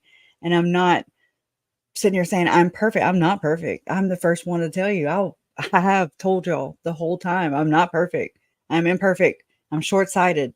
I'm biased. I don't try to be, but I mean, it just kind of is what it is. I don't want to sit here and pretend like I'm Fluffy McFlufferson or something. I'm not. So it's being real. I just want other people to be real. And then some people just have, I guess my expectations are way different than what other people's expectations are of what being real is. So again, anyways, Todd, he's doing good. He is. Thank you for asking, Alpha Film. He's doing really good. I just went and swooshed my mouth or whatever with some stuff for dry mouth too, and it's not helping. So yeah. All right. Anyways, yeah, I don't like people who pretend that they are. I don't like fake. I'm just like, I don't get it. It's very confusing, and I just don't relate to it at all. Okay, so let's see what this one says. I think this one. Yeah, I read all that too. Summer stated that Adam came into, oh wait, this is from Summer, I think. Hold on, I'm just kind of looking.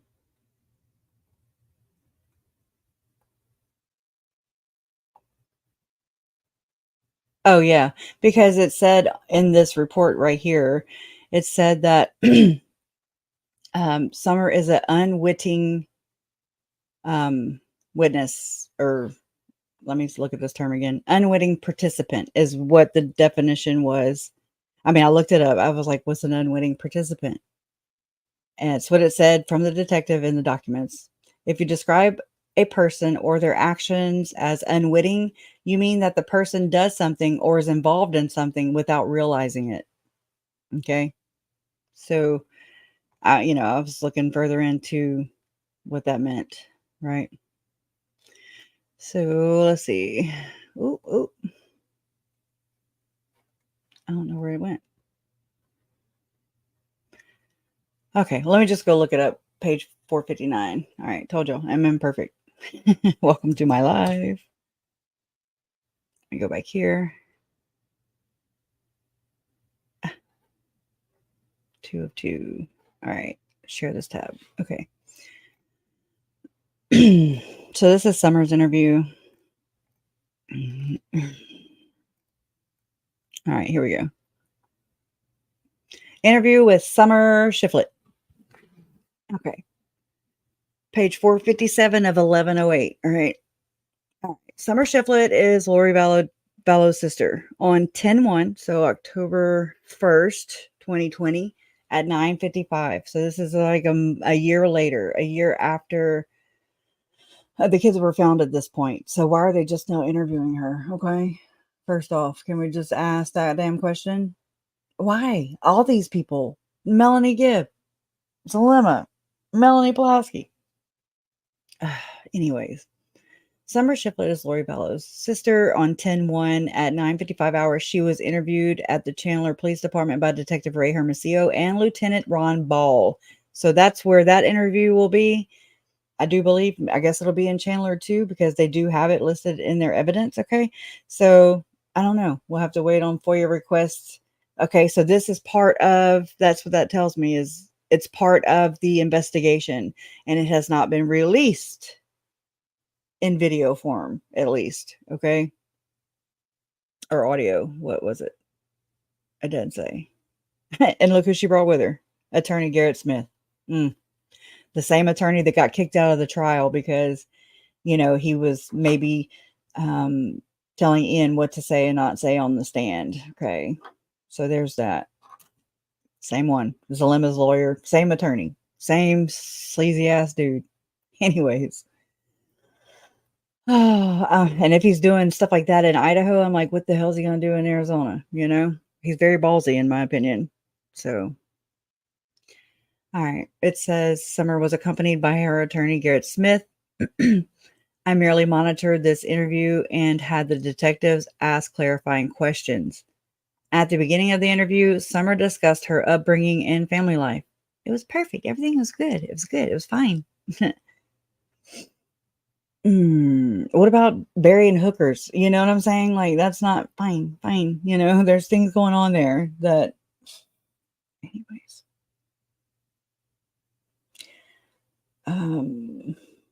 Sorry, I was just thinking of some other things. All right. Well, one point of interest is Summer relayed that Lori was a very private person.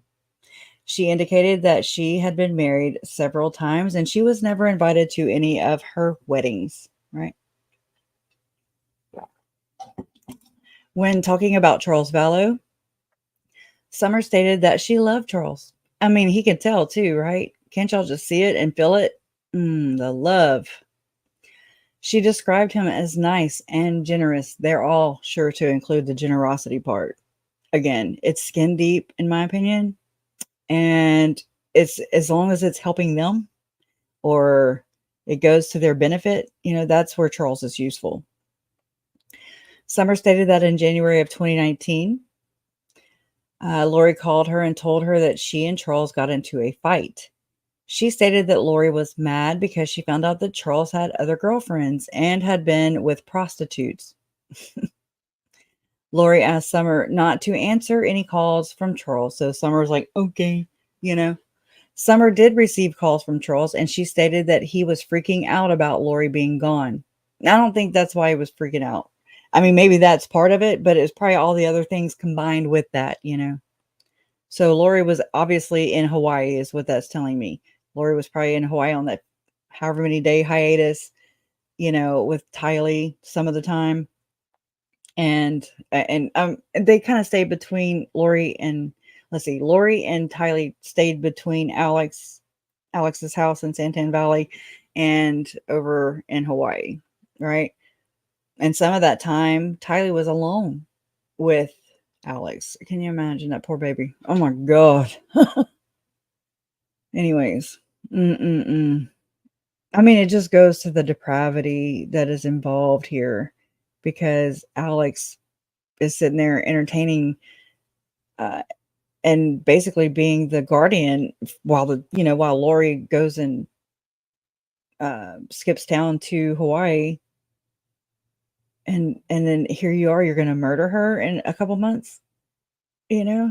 Like, that's so gross. Oh my God, it's so betrayal. It's betrayal like none other, in my opinion. Not just her mom, and her uncle too, her aunt, her cousin. How many? Oh my God. Mm. Her grandparents. Well, her mom for sure. Anyways, sorry. It just that I don't know. Things hit me usually at the most inopportune moment. All right. I had girlfriends and had been with prostitutes. Lori asked Summer not to answer any calls from Charles. Summer did receive calls from Charles, and she stated that he was freaked out about Lori being gone. She indicated that Charles would often call her or her husband when he was unable to get in touch with Lori. Summer was aware that Lori took JJ, Tylee, and their dog to a hotel in Gilbert after leaving Charles in January. I did find some clarifying things too in Melanie Gibbs. It's another interview with the Arizona detectives.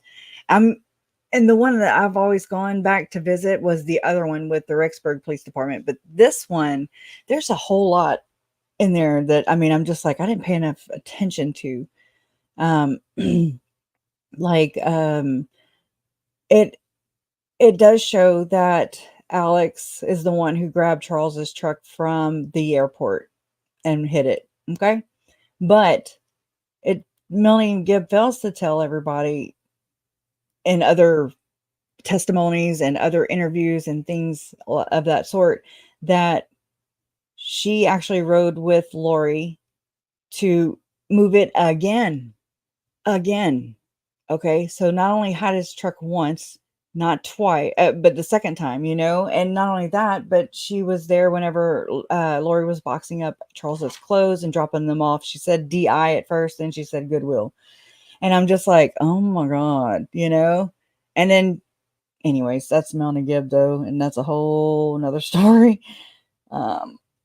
about her phone call with Sherry Dowdle, where she really kind of, in my opinion, shows exactly who the hell she is, Melanie Gibb. It's like she's practicing her story. Again, I think that they were involved. I think that Melanie Gibb, I mean, she was there. David was there. Kid was dead. I don't think I don't think anybody did any sleeping, if you know what I'm saying.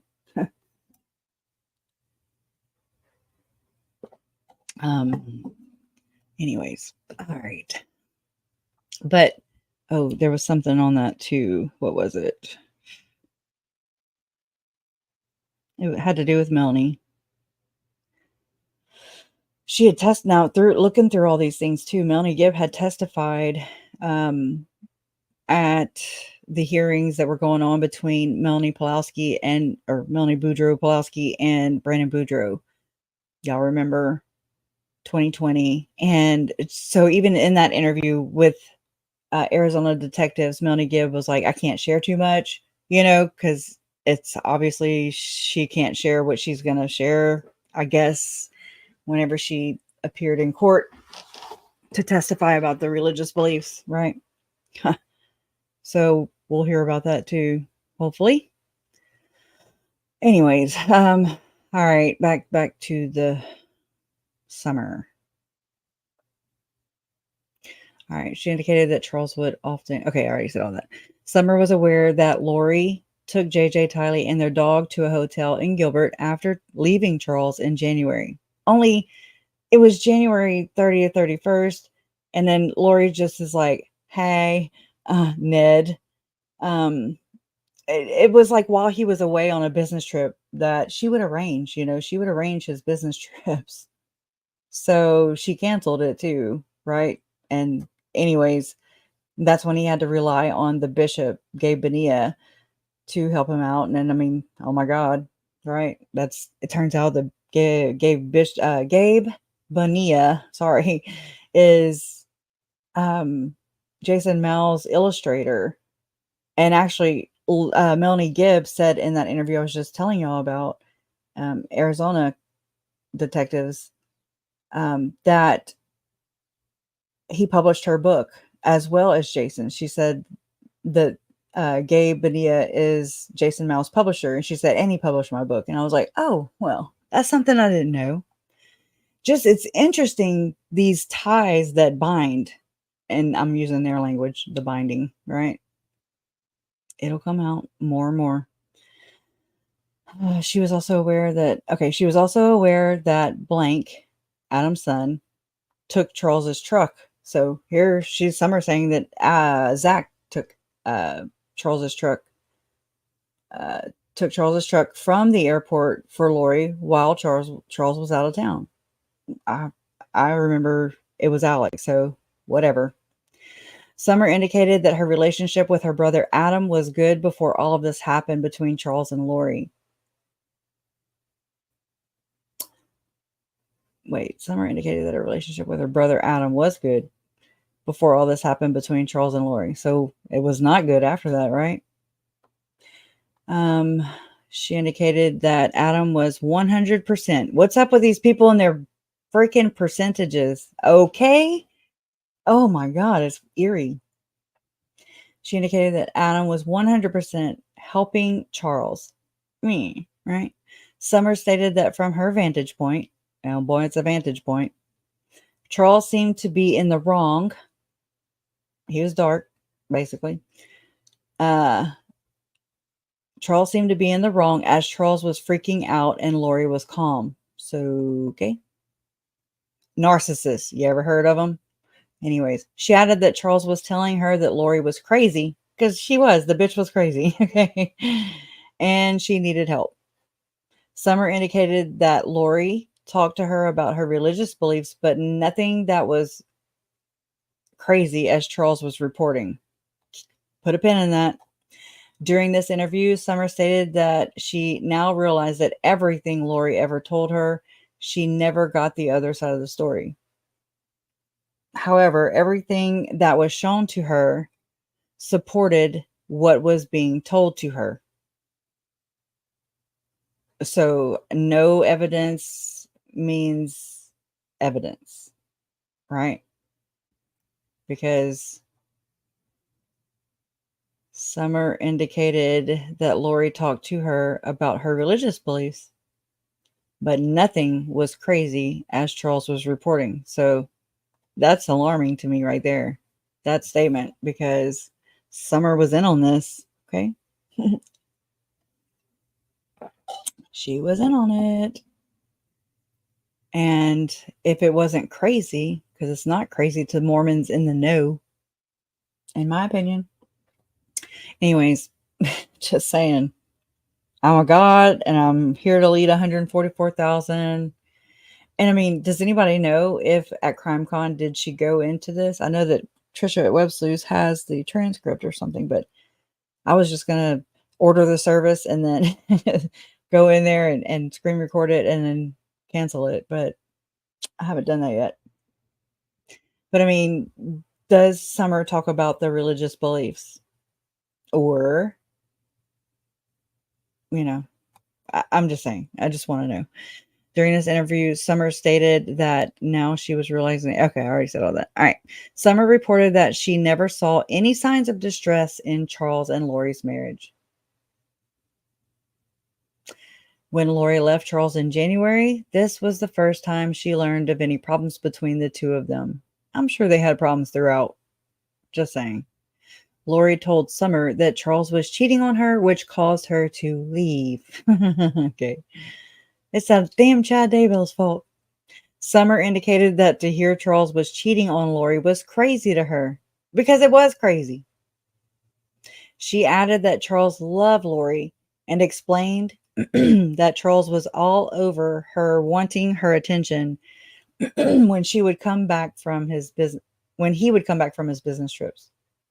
It was not until after Charles died that Summer was provided with proof of Charles's relationship with other women. So there's proof. Okay. And it was it from Charles's phone because he went on a date with that Nancy Joe lady the day before he was murdered. Hold on, I gotta marinate on that for a second, because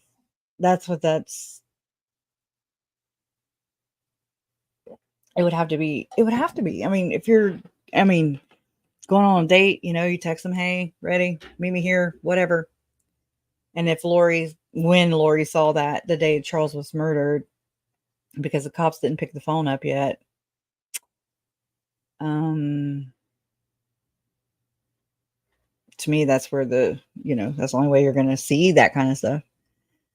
After Charles died. Okay. It was not until after Charles died that Summer was provided by Lori. I'm just going to ask with proof of Charles's relationships with other women. Summer stated that Charles, okay, it's got a typo. Summer stated that, that after Charles died, Lori picked up his computer, which contained all of his backed up text messages and emails. Actually, reading the documents, it looks to me really big time like Chad is the one on the 9th of July who alerted Lori that there was going to be an intervention. And I say this because one of the computers that Chad and Lori used to communicate with each other was one computer. It was one computer, okay? And I think that's why Chad made the statement that he did about my mom. I bet I don't even know what he said. It was something like, I bet she was mad about the computers, or she can't wait to get her hands on those computers, or something like that. It was something to that effect.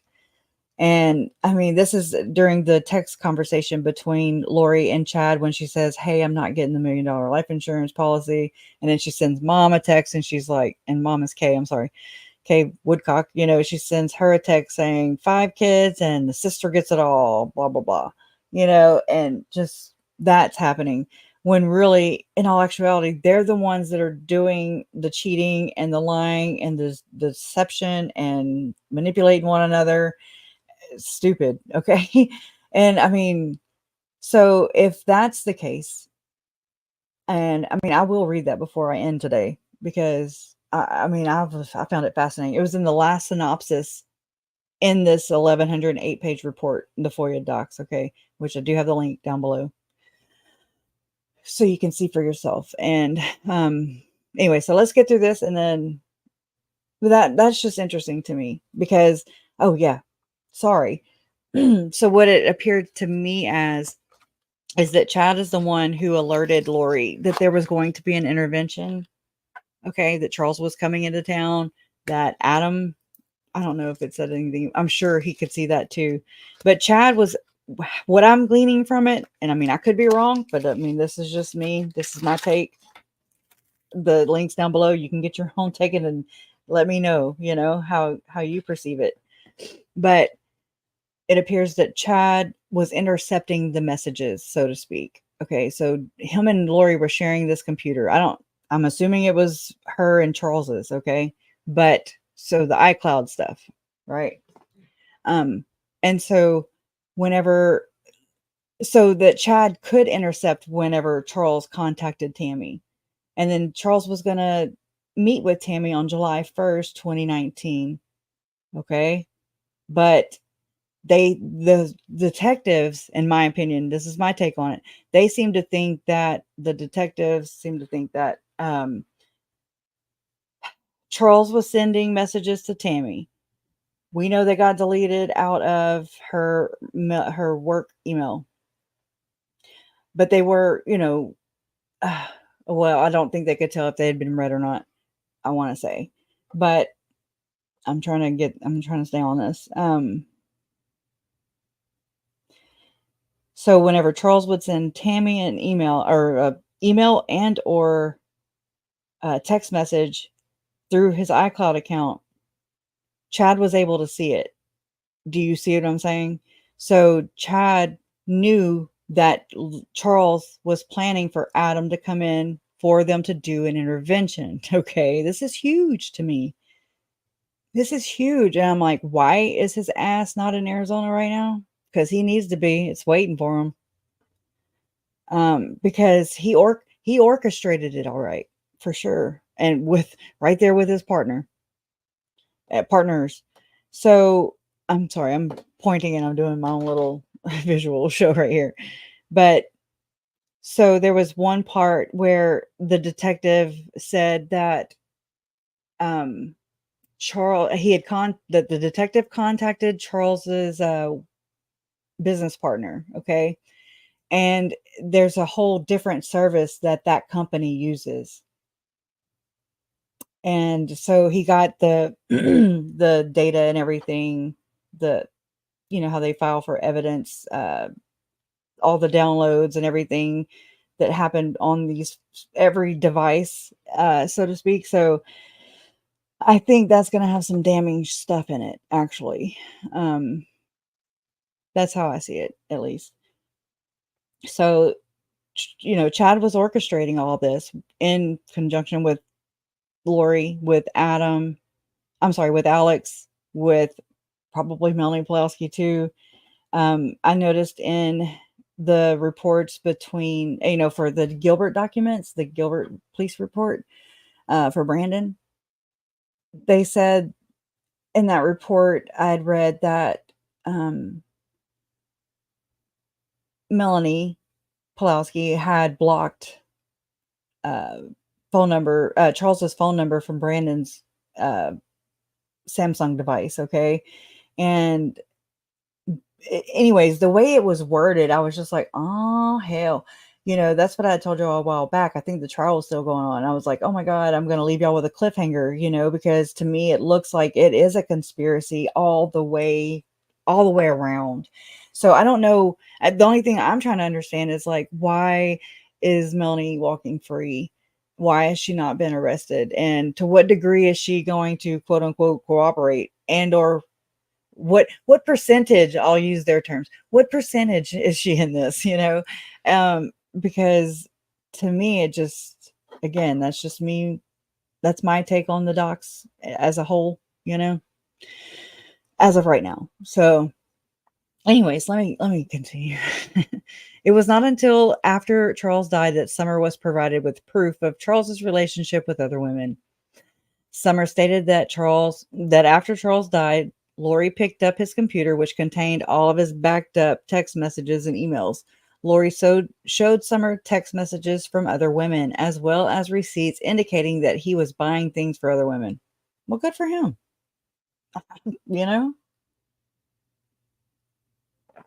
As dehumanizing as Lori was, whatever, Summer stated that I already saw that.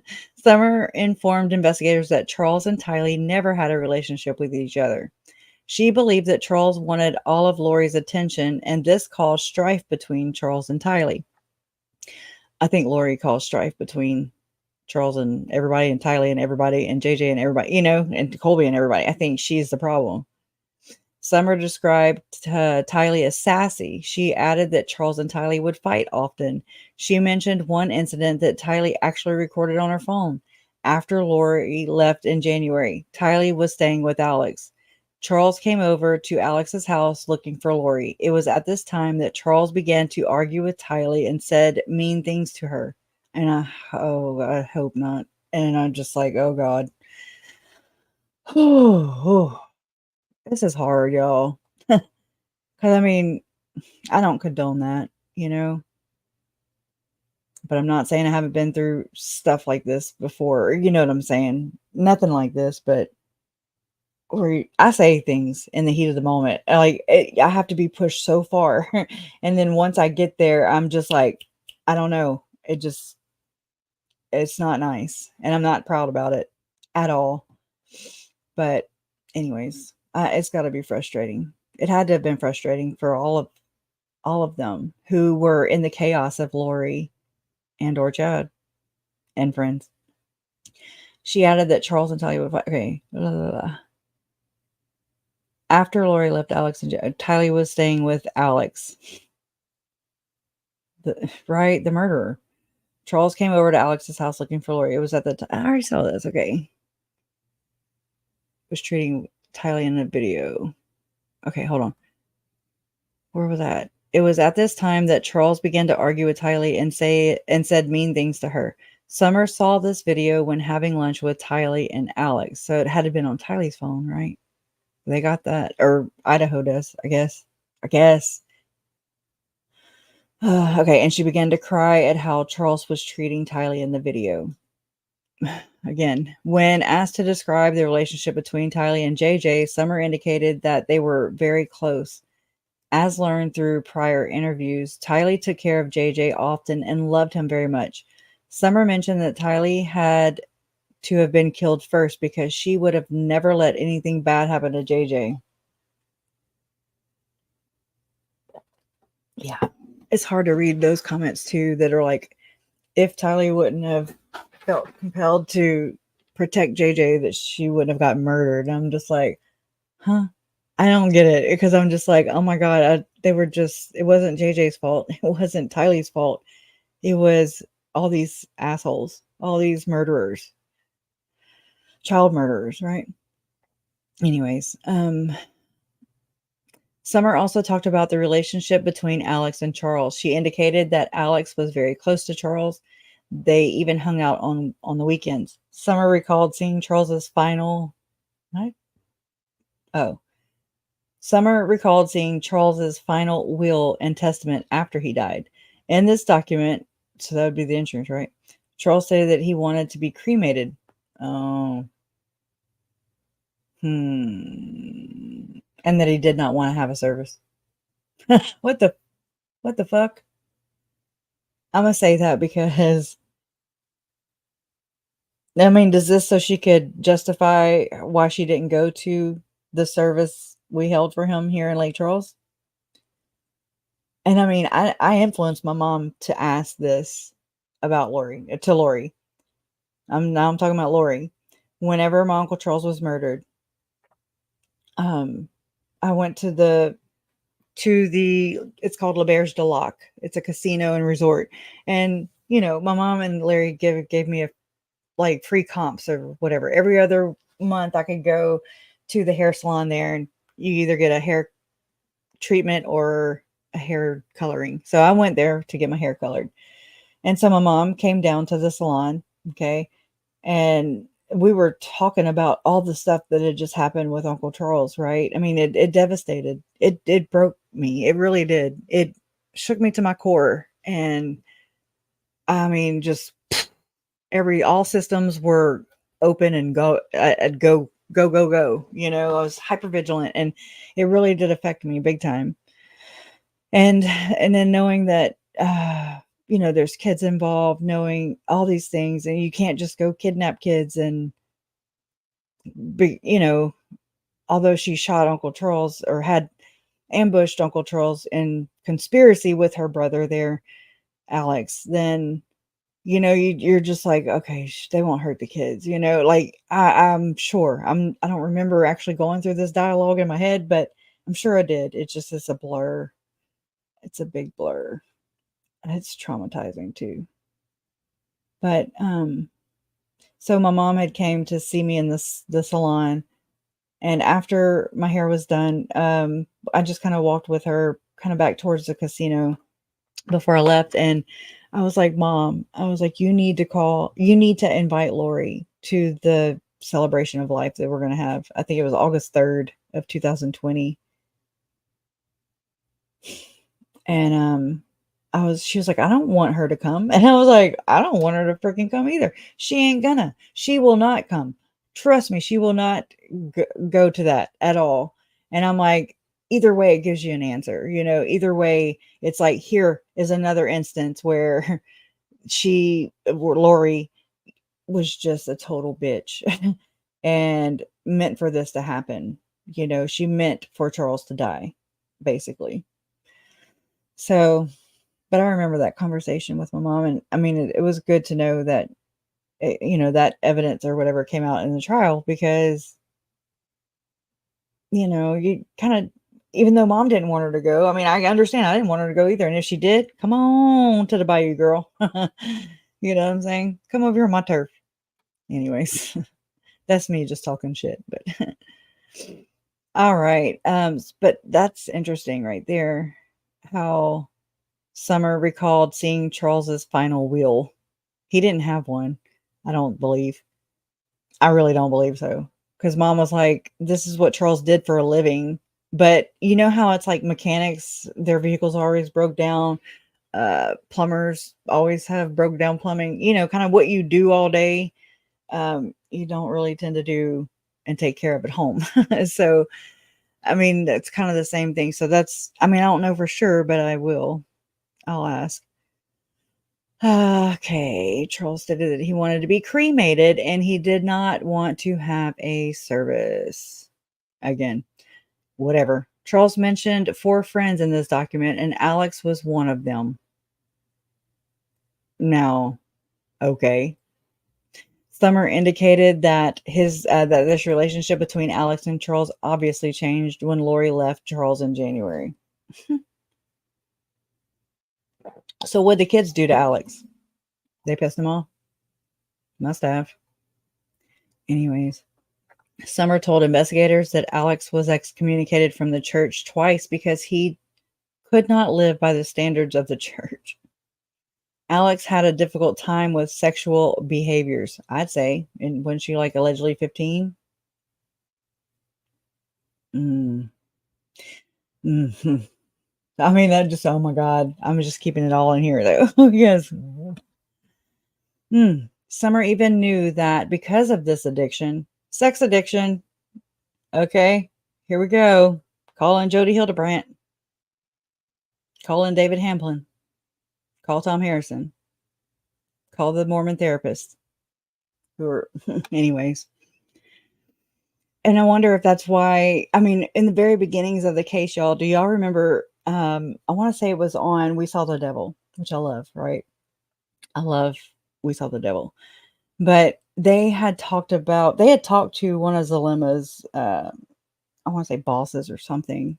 Don't quote me, but it was something to that effect. And that there were allegations. And I mean, I don't even know if this came from that source or what. Again, there's so much to this case, and a lot of the early things, seem to be kind of what it is. And it's just outlandish. It's shocking at first because, I mean, zombies, come on now. Okay. Zombies. I will never get around that. But, or get over that. Zalema was like, Jason Mal was going to Zalema for his aggression or something, or anger issues. And I'm like, Zalema is a cuddle coach. She cuddles people. Wow. She could have got work in Rexburg. I mean, I'm sure people need hugs everywhere. Whatever that looks like for that, whatever they got to do. But so I wonder if Alex went to go see him, because anyways, there's a lot of weird stuff. I'm gonna have to find the screenshots and share with you in a future live or something, or just have one where it's just all of the rumor and speculation, because holy shit, it is crazy. Anyways, Charles mentioned 4 friends. Okay. Summer indicated that okay, I said all that. Summer told investigators that Alex was excommunicated from the church twice because he could not live by the standards of the church. Alex had a difficult time with sexual behaviors. Summer even knew that because of this addiction, he went to South America a couple of times to look for his quote unquote future wife. Right. However, a couple of years before his death, Alex became devoted to the church again and wanted to be rebaptized. What's that? What's the relevance of this? Summer mentioned the patriarchal blessing. Oh, she knew about it? This is in what? 10 of 2020. Okay. All right. I'm just putting in my timeline. Okay. So that was in 10 of 2020, this interview right here. And that patriarchal blessing was 11 of 2019. Okay. Summer mentioned okay, and that was Summer mentioned the patriarchal blessing that was given to Alex, and she stated that Alex felt like he was out of the darkness now. Interesting choice of words there, darkness. Summer then transitioned into the death of Charles Vallow. She indicated that in the end of June, whatever, she was at Lori's Chandler residence. There's misspellings everywhere. Helping Lori put patio furniture together. During this time, Lori showed Summer text messages that were coming in from Charles. Interesting, right? When was this? Okay, after the death. End of June. So this is before Charles. This is before. Oh my God, y'all. This is before Charles. This is right whenever that window of time I'm telling y'all about that Chad was allegedly looking in on text messages and emails that were coming and going from Uncle Charles. Yeah. Yeah. I don't know. She needs to be immune from the world. Just saying. Oh my God. Yeah, what is it? What book link?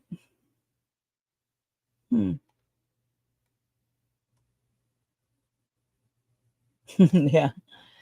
Okay. Anyways, I felt like I feel like I'm neglecting you guys. I don't mean to. That interview of the woman that was dating, she was married. Oh yeah, that one's from J is for Justice. That interview right there. And that he wanted to bring back to marry him is very eye-opening. Oh, eyes wide open, right? Oh my God, because we know they're eyes wide shut. This club is the eyes wide shut club.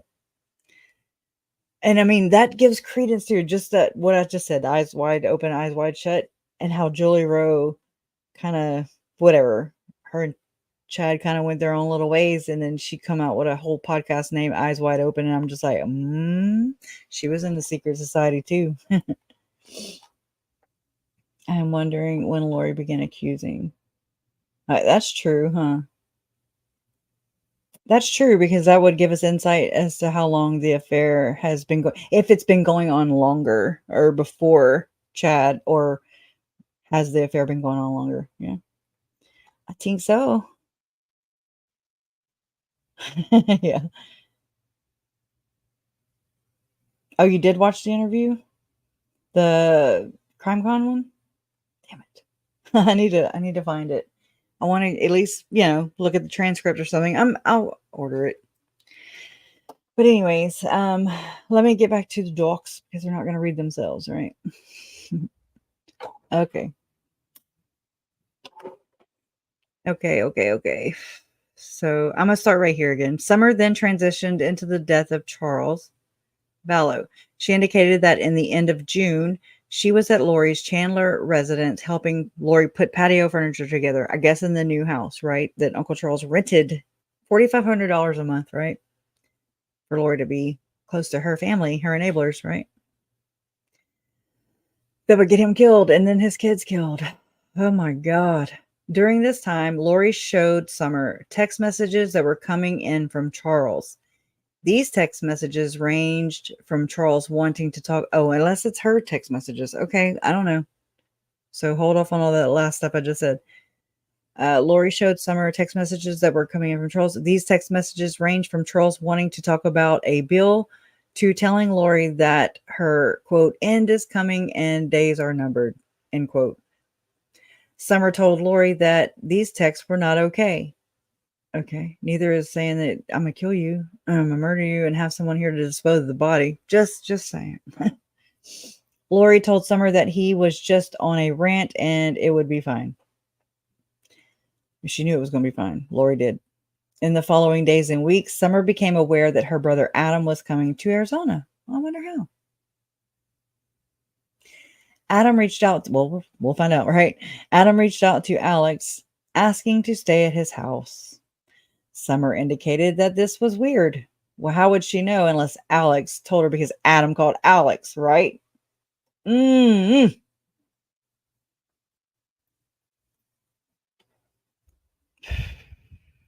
Oh my God.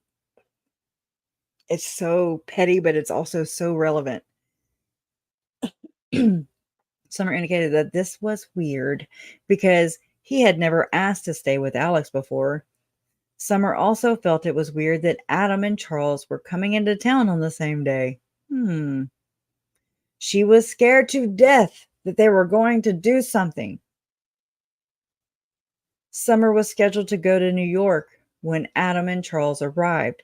She asked Lori and Alex if she could cancel her trip, if she should cancel her trip, and they told her to go. Who's they? Oh, Lori and Alex. Okay. Fearing that something might happen to Lori, Summer called Alex and asked him to go stay at Lori's house. I mean, just that detail right there, we know that Lori did. We know that Lori said, "Hey, I'm getting sleepy. I need you to stay close to the house or close to me for the next couple days. It's going down for real, whatever." You know what I'm saying? It's a Nephi and Laban ending, blah, blah, blah. I was told that, all that shit. And she also told Melanie Pulaski too. Lori told Melanie Pulaski. So why would Summer feel the need to also, add that detail in? Alex apparently told Summer that Lori would be fine. He knew, right? And that Lori would call him if she needed him. Summer eventually convinced Alex to spend the night with Lori. She was like, "Please, Bob, please go spend the night with Lori. Because if you don't kill him, I'm going to kill him myself," basically. That's not what it says, but we know the other text that does. Summer stated that Adam came into town on Wednesday, July 10th, 2019. Weeks before this, Summer had arranged for Adam's son, Zach, to stay at her house while she was in New York. Adam came over to her house with Zach, and she and Adam ate and played a card game together. Summer did not say a word about her concerns regarding Lori's safety. I mean, why? Why would she tell Adam? A lot of backstabbing up in here. I'm just saying. God, Janice calling and thanking Nicole for points that she didn't use to get to get Adam over there. I mean, just covert, big time, nasty, trashy, very, very trashy. Summer added that Adam was not himself. I bet he was possessed. And this was very concerning. She never mentioned anything about Charles coming to town on the same day. She knew, too. I mean, just hold on. I remember reading something else, and I'm like, where does that go? She asked Lori if Alex would cancel her trip.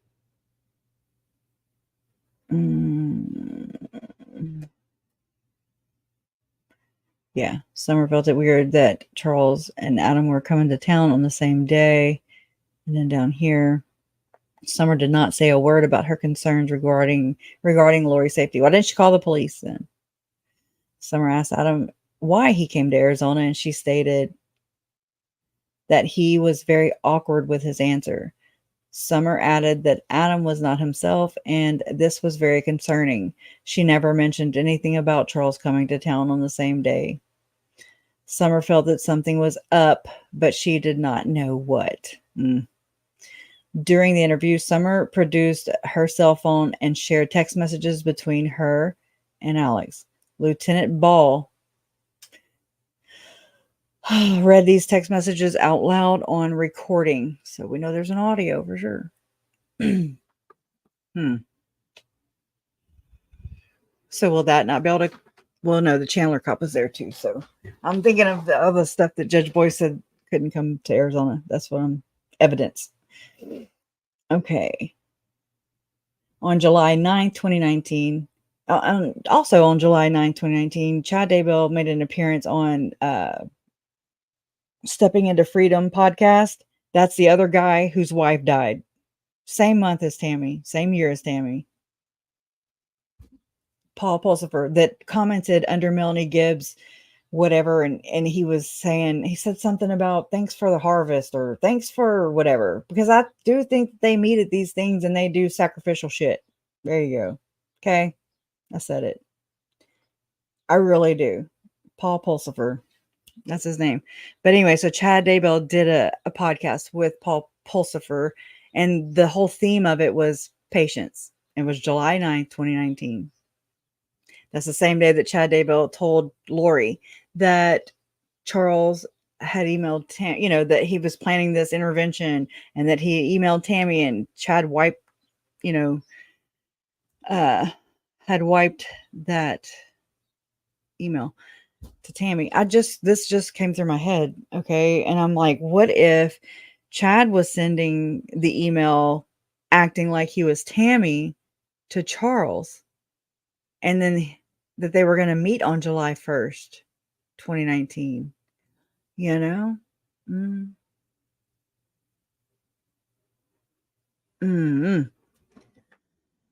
Anyways, it makes my head spin. Honestly.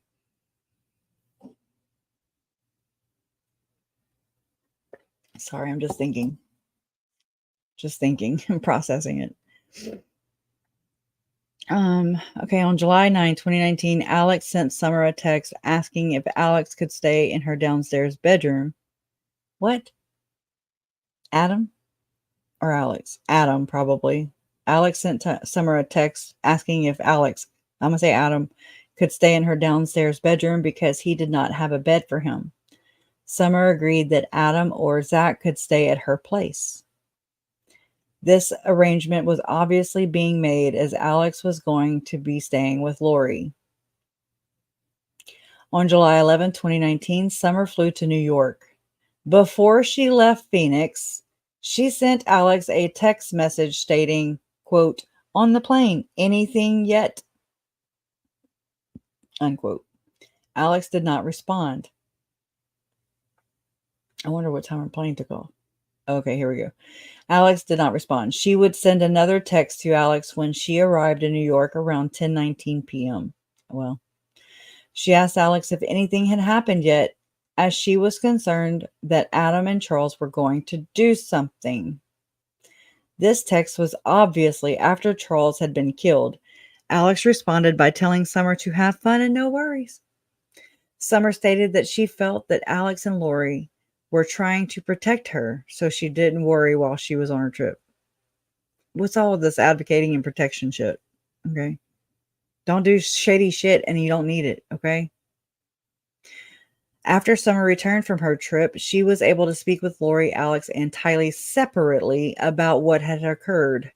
She stated that all of their stories were consistent.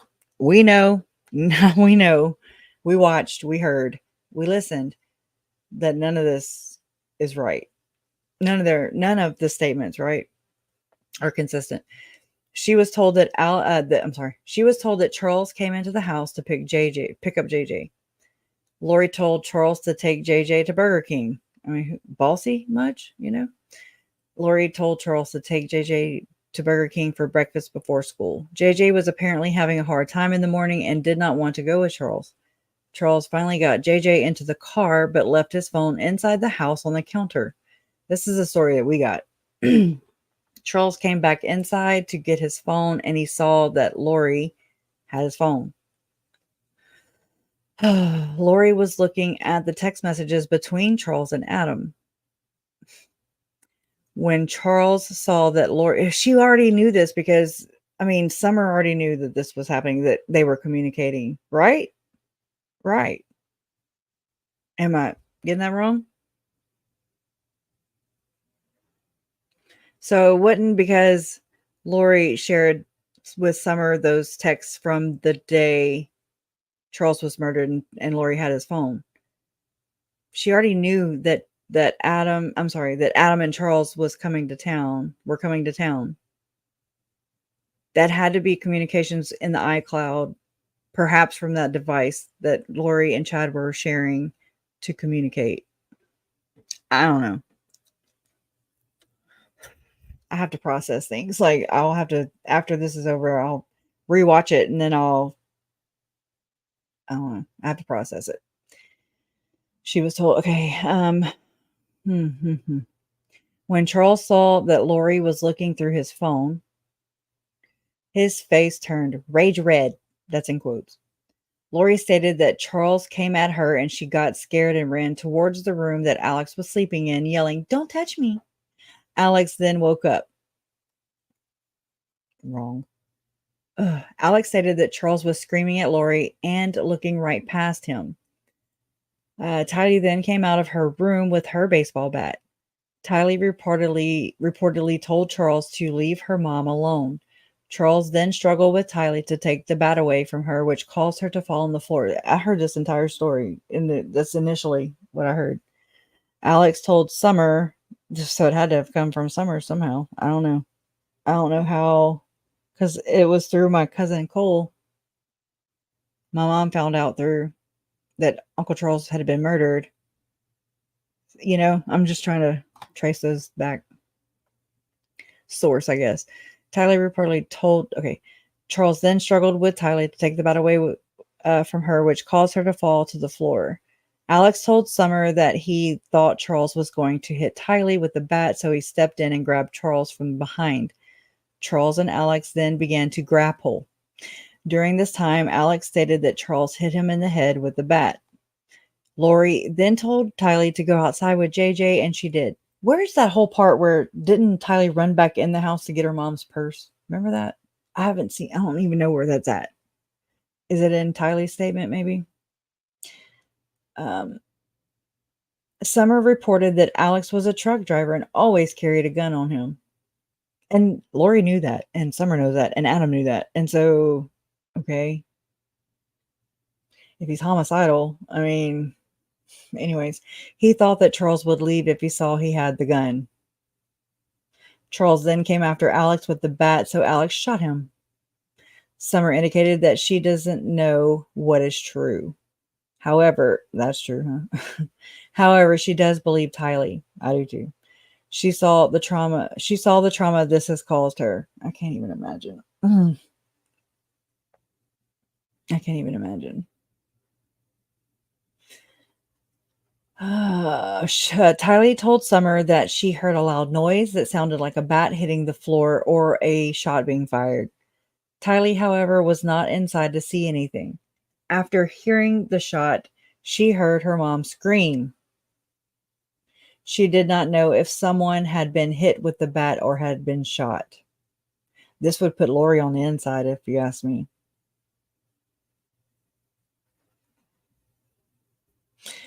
My throat feels really sore right now. Anyways, it's dry, but it's like I need something to...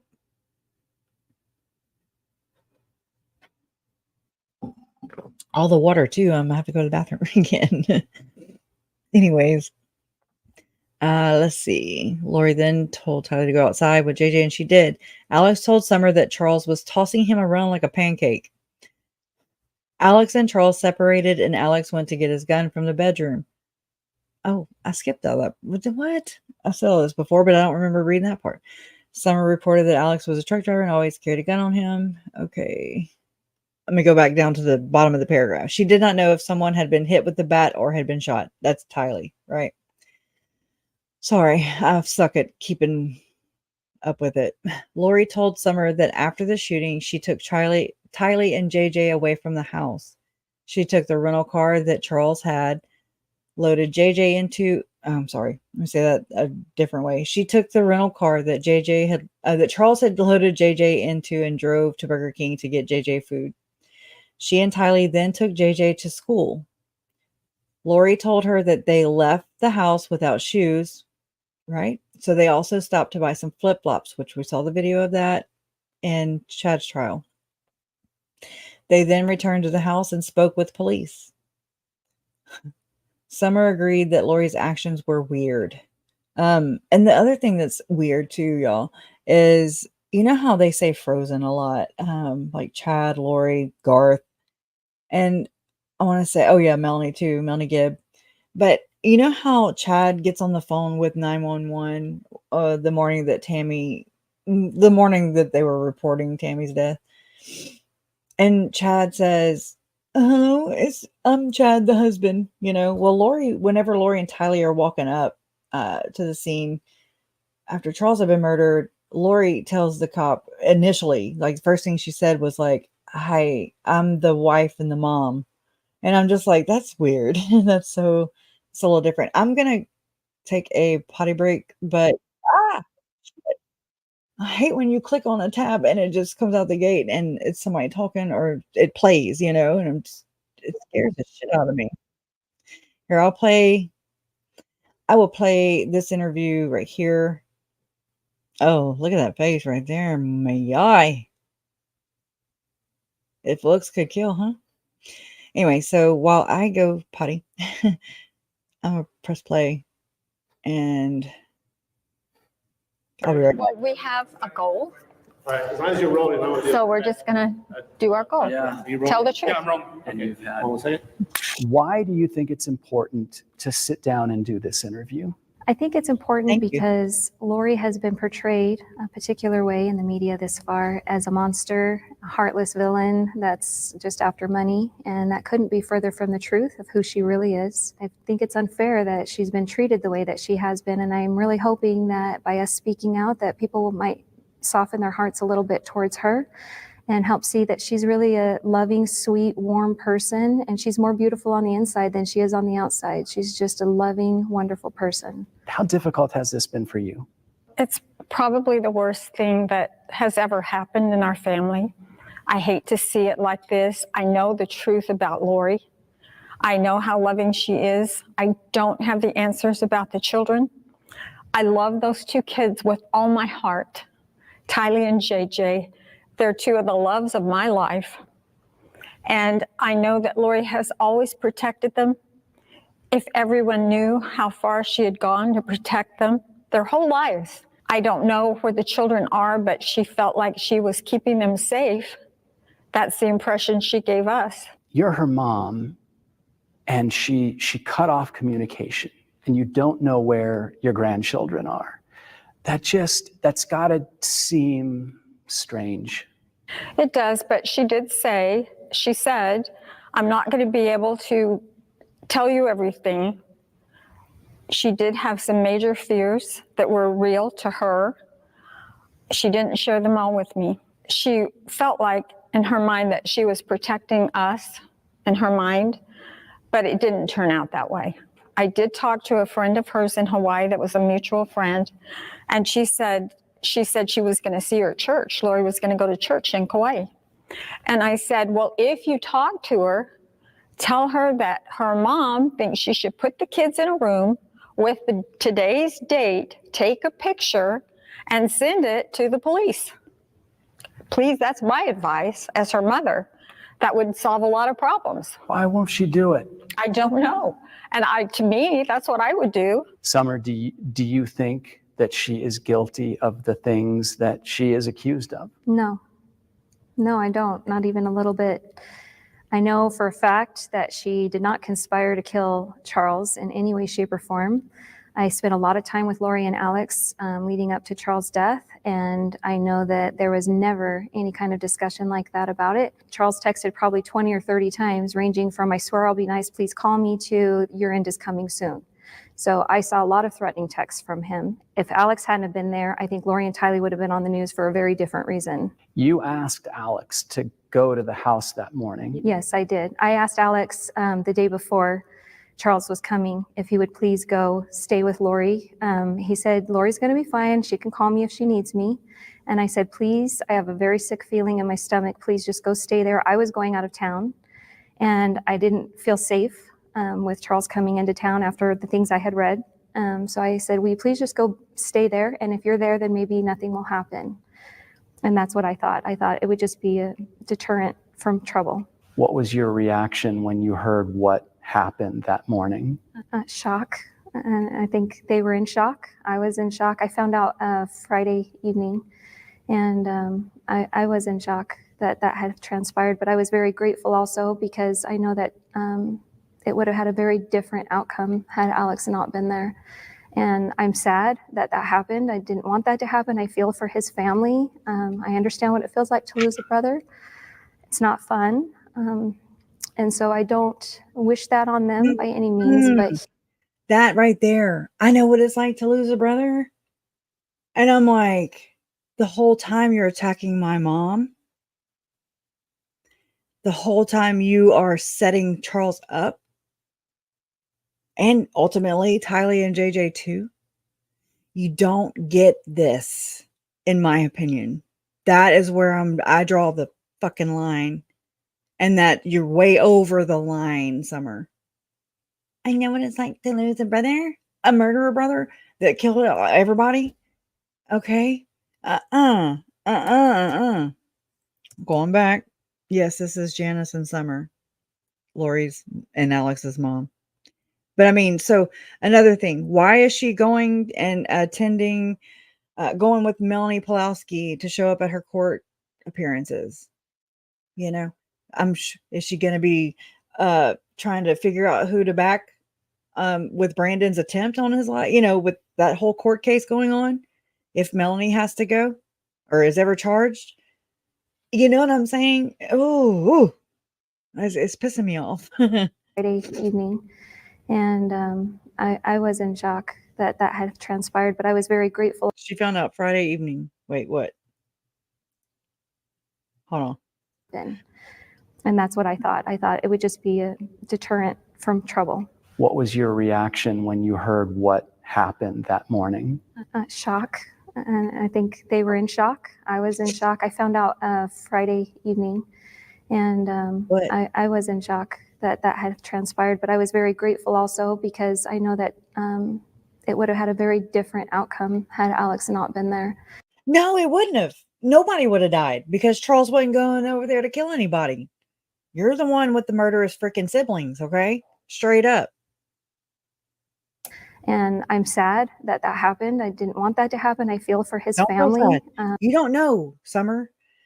I mean, you just heard whenever she talked to Nate Eaton about Tylee and how she didn't want to be public, but she's in the public. She's in the public sharing when she could have showed up. She's sharing her victim impact statement about Tylee public. Again, it just it don't add up to me. And I know that a lot of you see the same things, okay? Because it doesn't add up. I know that it would have had a very different outcome had Alex not been there. And I'm sad that that happened. I didn't. She's right, though. It would have had been a different outcome had Alex not been there. Nobody would have died. So yeah, I side with her there. If you take it and go to the way that they justify things or whatever the hell. Different outcome had Alex not been there. Mm-hmm. And I'm sad that that happened. I didn't want that to happen. I feel for his family.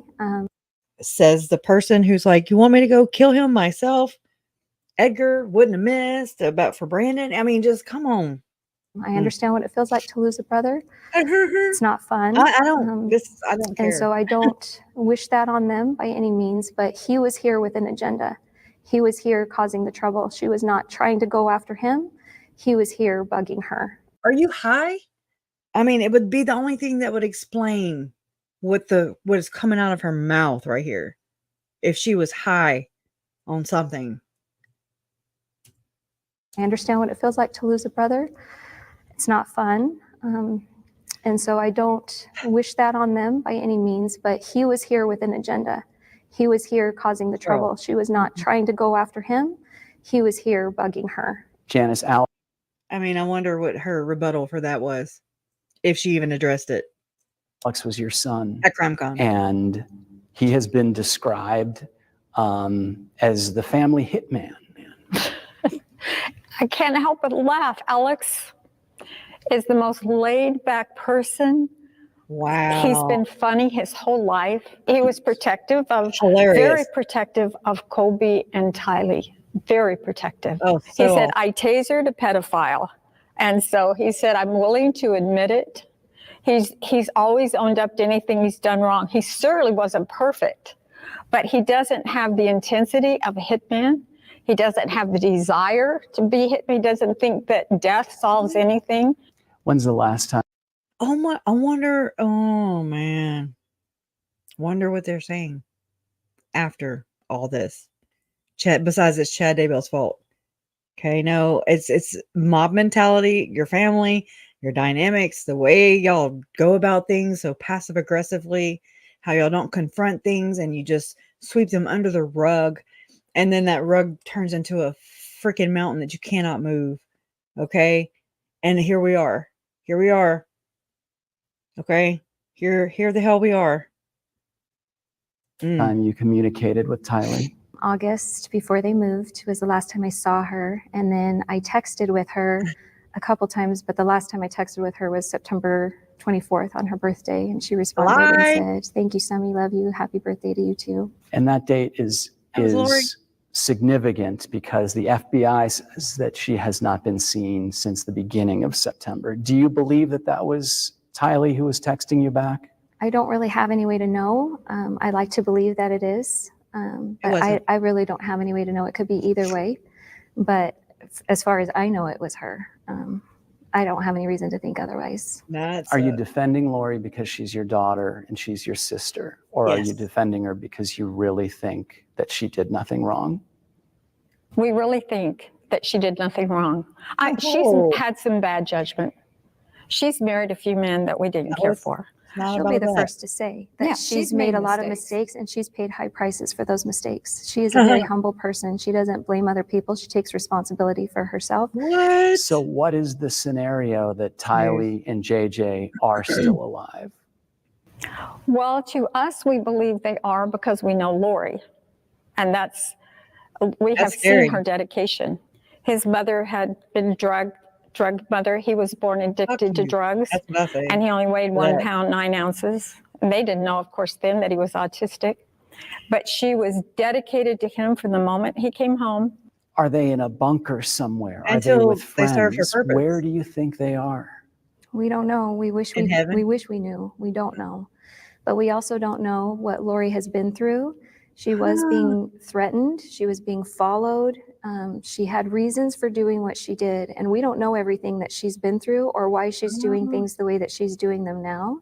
Who's threatening her? Who was threatening her? Nobody. Well, Kay was threatening her. And her brothers. They're very upset about Charles's death. There was a lot of threats made to Lori. I feel like Kay. Her brothers. Oh, my mom's brothers? What? Bobby? I guess that's who she's saying. Who's threatening her? Okay. Thing that she's been through or why she's doing things the way that she's doing them now. Who's threatening her? Who was threatening her? Thank you. Well, Kay was threatening her. And her brothers. They're very upset about Charles's death. My Uncle Bobby and my Uncle Jerry. No.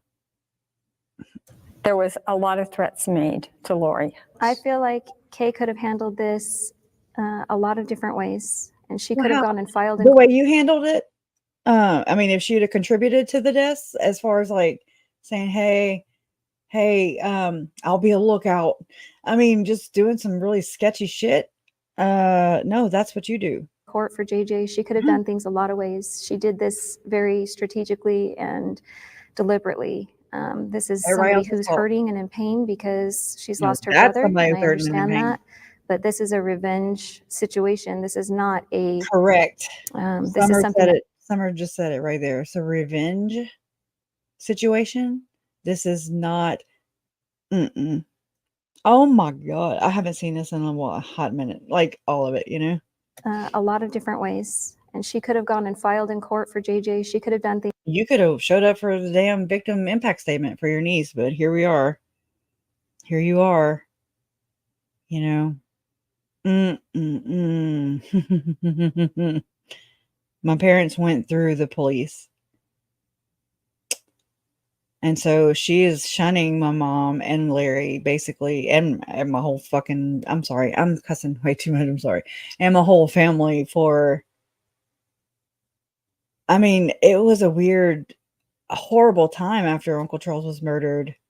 And I mean, it was concerning, as we now know it should have been. We should have been concerned, like we were, okay?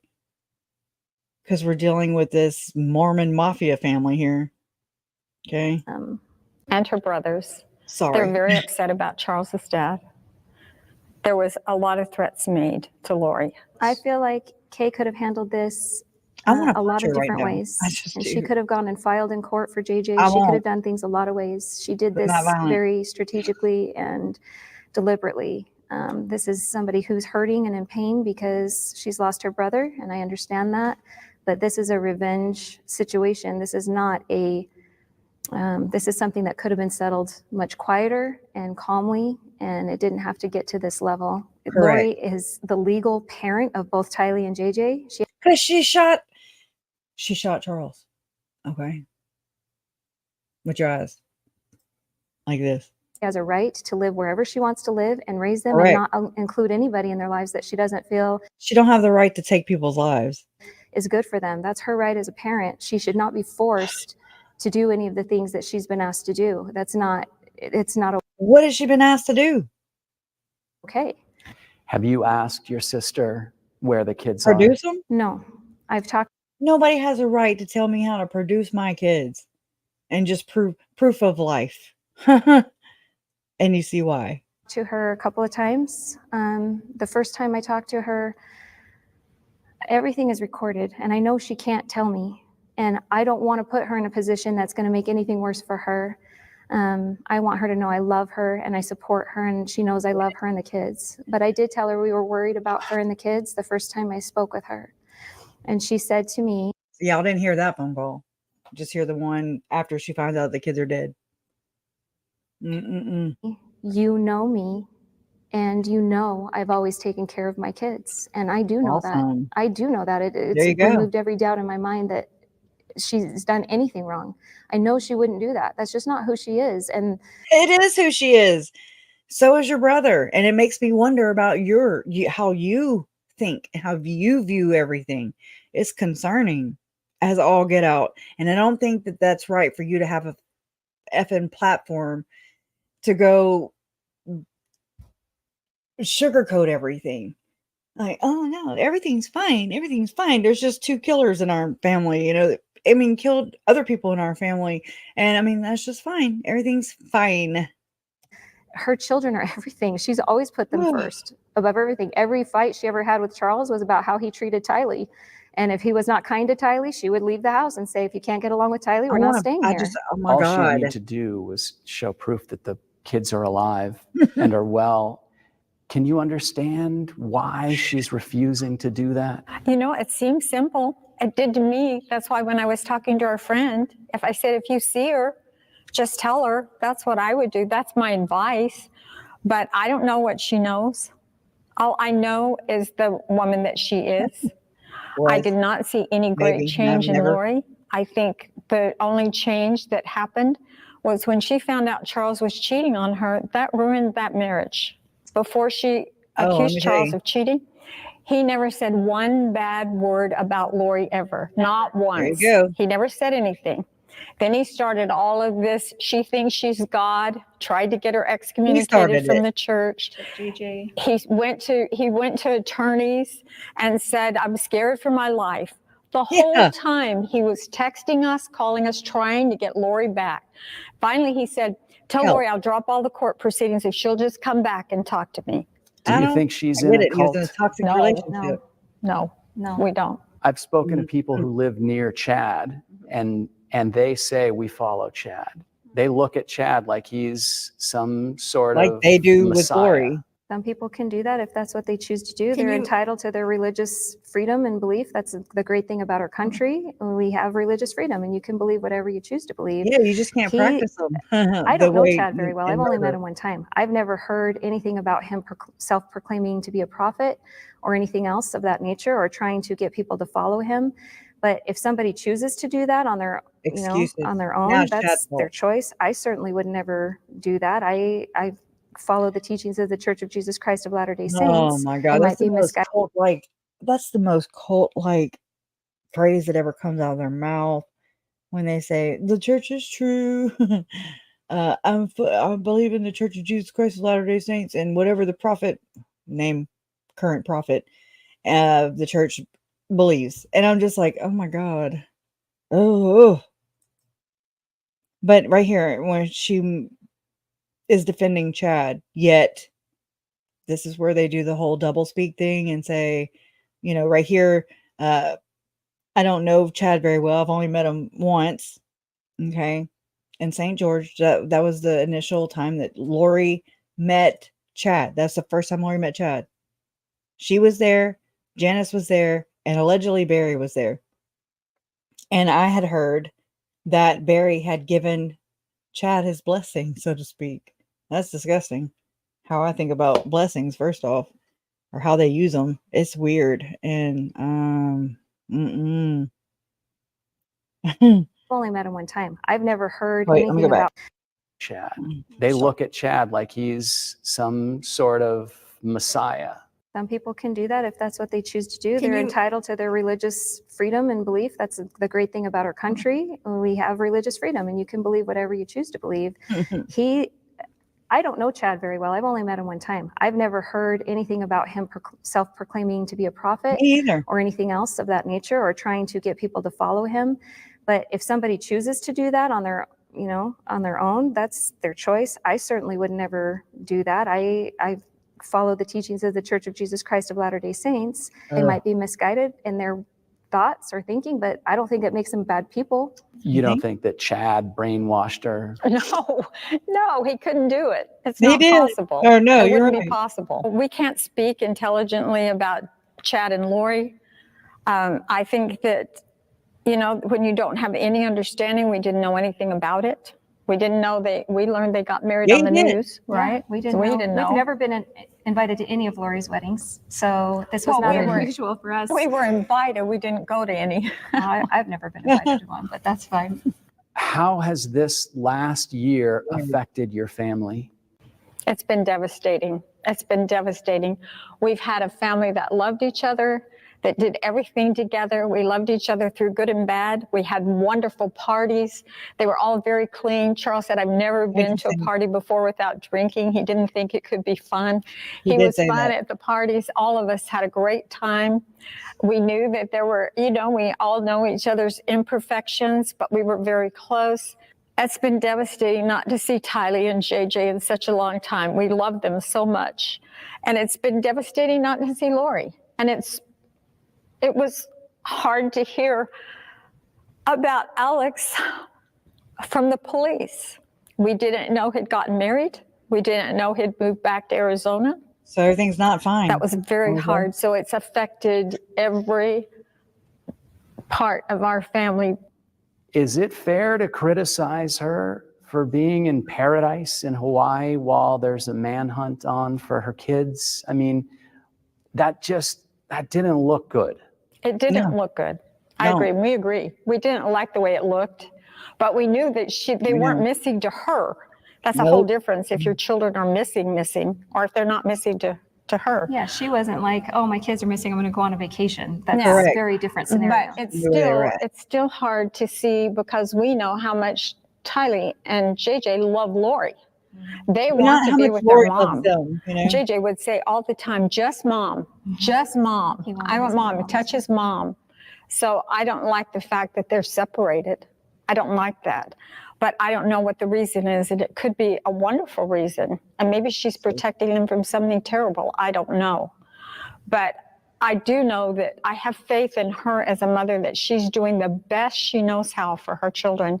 Is there any part of the dark recesses of your minds that say maybe she cracked, and maybe this is not going to end up well. We have gone through those scenarios probably 100 times. If something has happened to those children, it is not by her doing. Oh, And it's not by her permission to do something. There is Ooh, no that's way gonna burn. that she did anything to Should them. burn. There's just no way. Yeah, we know her well enough to know that. We know that. And she couldn't crack enough to do harm to her children. Enough. I've never seen anyone who put their whole life and soul into a child like she did with Oh my each one of those kids. Y'all, that's crazy. I'm sorry. That's nuts. You knew. I haven't seen it in a while. Oh my God. Had to be reminded. Holy crap. Oh my gosh. Let me stop doing that. Right. Oh my God. Like, see, I didn't do I didn't have had my channel, but I wasn't doing anything with it at that time, you know? So like all these earlier things that happened, it's just like, oh my God, we never really got to talk about them as our own community, you know? So holy crap.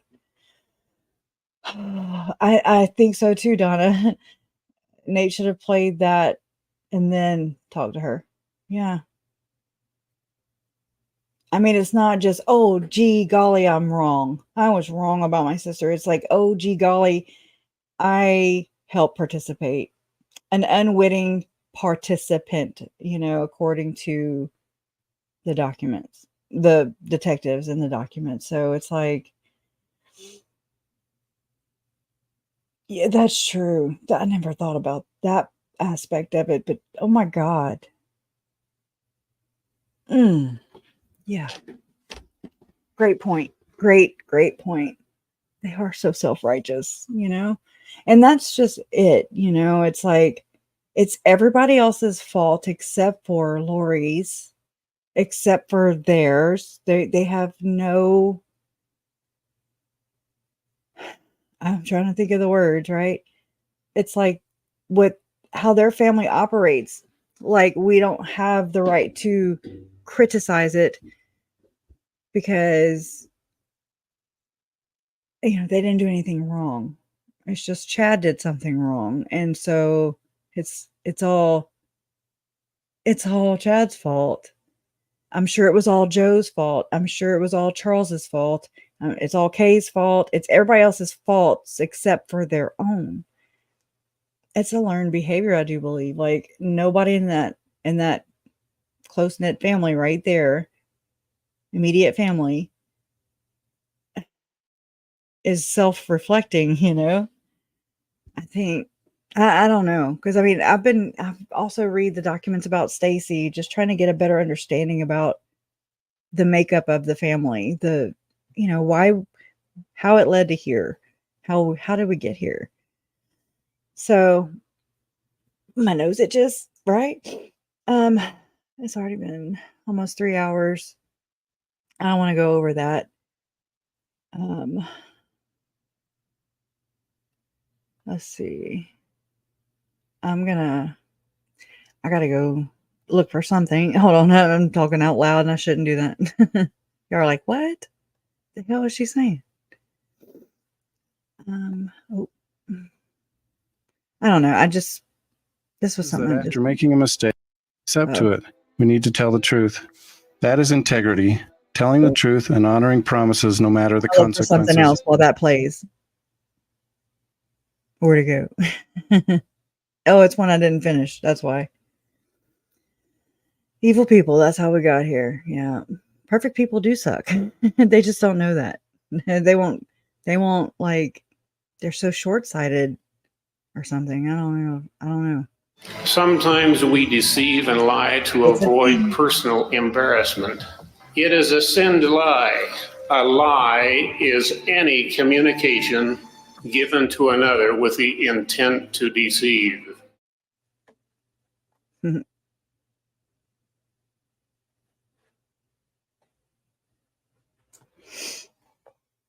Okay. When I compare this definition with that found in the dictionary, which states, A lie is an untrue statement made with the intent of deceiving. I gotta go and I fix greatly this. appreciate her definition. They're members of the church. This didn't happen until after Chad Daybell was arrested. And if Lori is making phone calls allegedly to the LDS council, who then calls the prosecutor. Right. I got a She clip calls of the Melanie in church, here. So. a lawyer with the church talking, presumably, at least allegedly, about her case. And then the attorney for the church turns around and calls the prosecutor in the case, who's also a member of the church. yes, a former bishop of the Weird. church, Vinny, Rob Wood, the special prosecutor there on this case. So, and a lot of the people in the court, the judge, those locals, part of this trial, members of the LDS faith, that is well known. I will point out it is possible in the LDS faith to be reinstated. If you've been excommunicated, you can return to the church if you repent and Yeah, that could happen, but this is significant for the case in many levels. When the church is this much interwoven. Do you believe that Brandon has turned dark?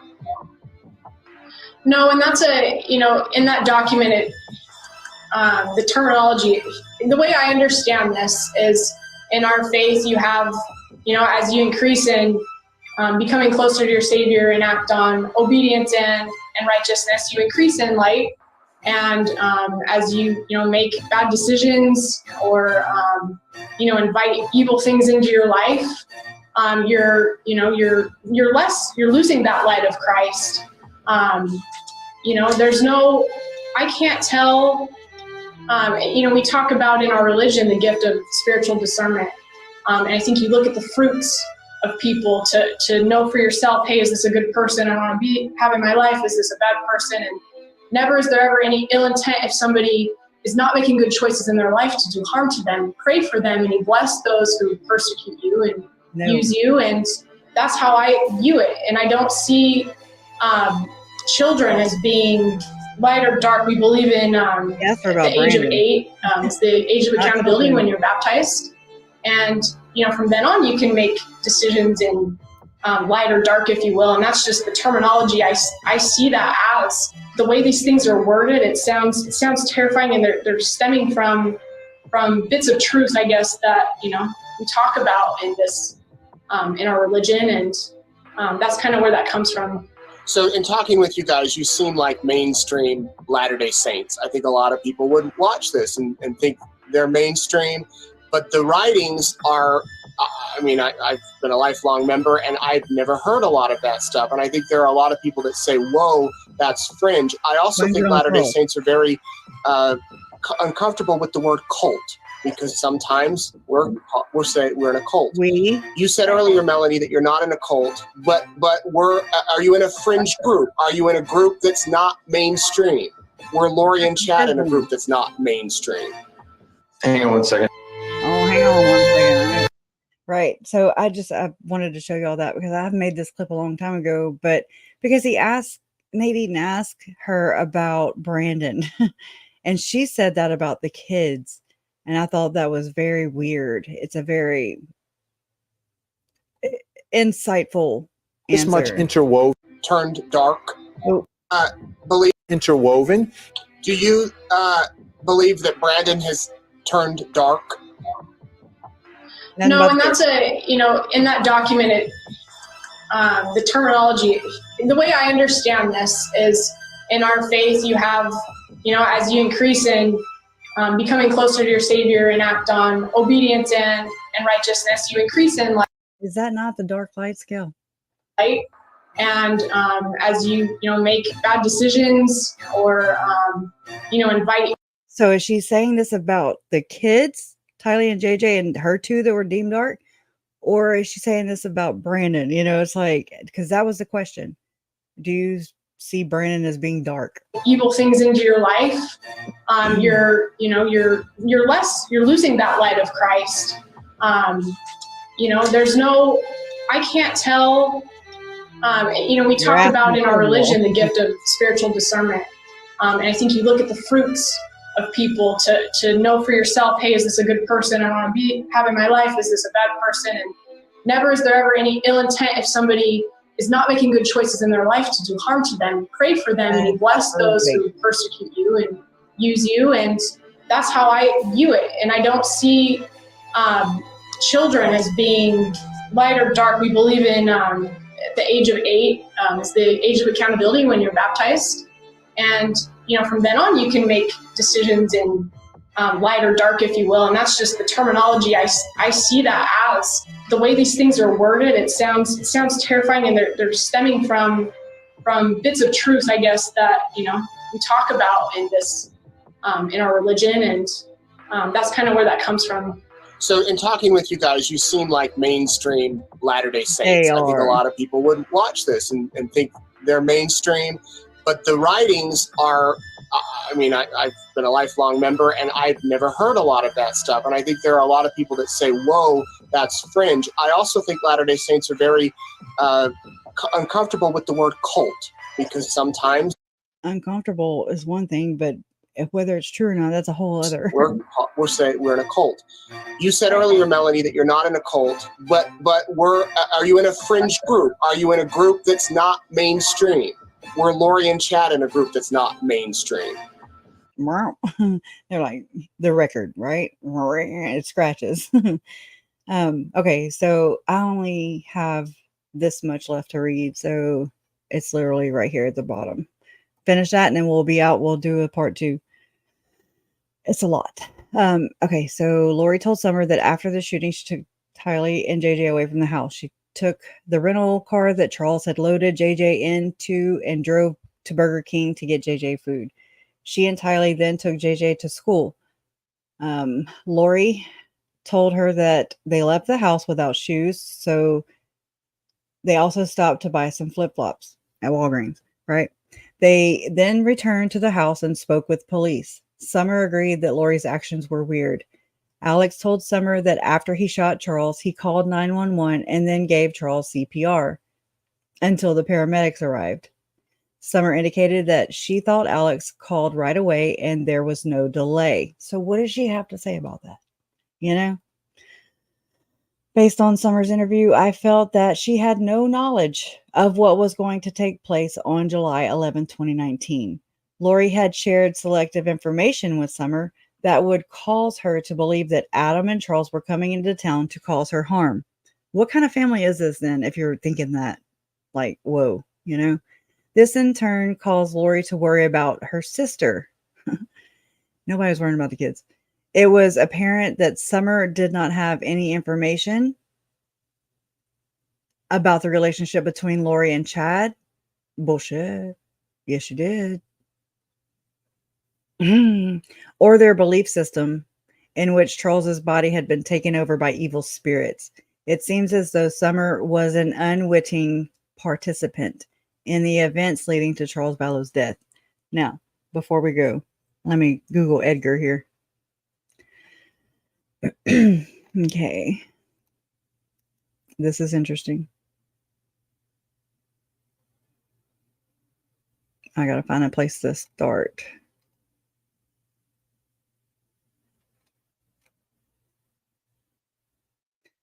Okay, so this is basically, and this is this one of the, I don't know if it's the probable cause. I'm trying to find it because that's where Summer's name is also right here. Okay. Trying to continuing investigation. Okay. I thought it went to, what do they call that? A summary or, okay, let's start right here. So I'm on page 233 of 1108, right?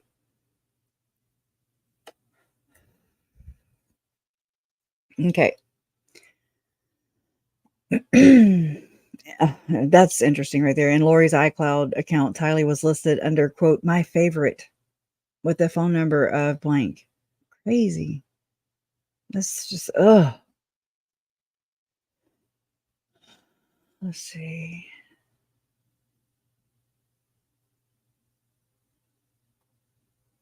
Okay. Whoa. Oh, that messed everything up.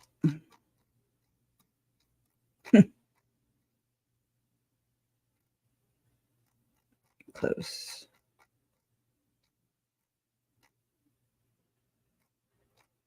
My God. All I did was enlarge it. 178. Where the hell's Edgar's mentioned 4 times? Well, dang. Okay. All right, here. Okay. In both of Lori's accounts, she had regular communication with her sister Summer, who was listed in her phone as Sum. The number linked to Summer was blank. Summer also shared Lori's religious beliefs. On 10/7/2019, after Brandon was shot at 13:04 hours, Summer sent Lori a message asking if she already knew about the Tesla incident. Brandon Boudreaux drove a Tesla. Okay, so Lori responds at 15:51 hours, indicating that she did not know. Summer asked if she could call or text. Lori asked Summer to text her.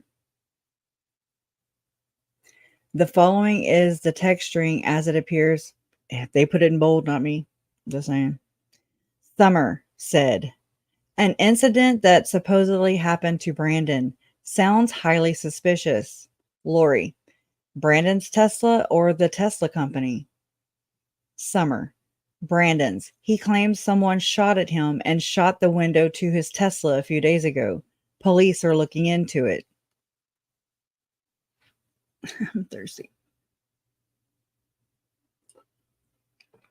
Summer, I think he is either trying to set Al up or make a future hit on Mel, make him look innocent, knowing him.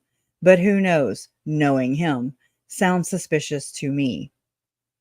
Lori, maybe it was Edgar. Where is he? Summer, see these emojis right here? All right. It only shows the male-female one. Okay, it doesn't show the other ones. Summer, I doubt it was him. He wouldn't miss or leave witnesses. He usually makes things look like natural causes. But I don't know where he is or what he is doing. Summer also said, he has a message to me on his Smule page, but I haven't responded. Summer again. Summer then forwarded Lori an image of an unknown subject on music recording app Smule, the Smule accounts, with the username XZZYZX. It is suspected that this was Edgar. Okay, and I mean, that's just as freaking alarming to me. He wouldn't miss this Edgar dude who dated Summer earlier in the before she married, I'm sure, I guess. But there's a selfie of Edgar and Summer together.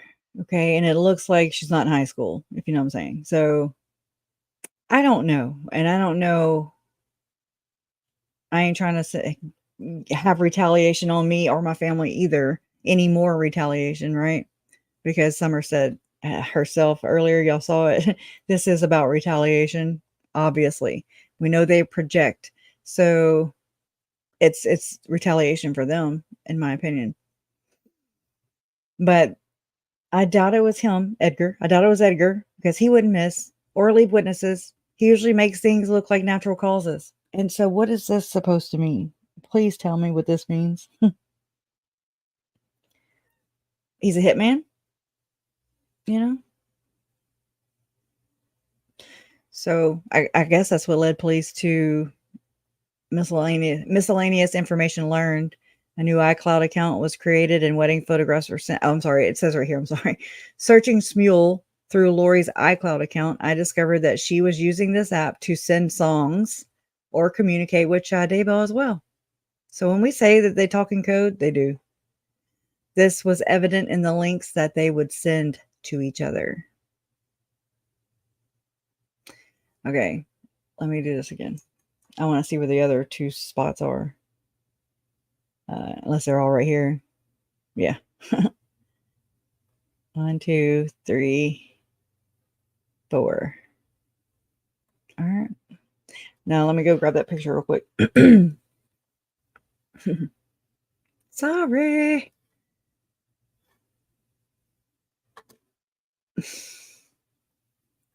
Edgar.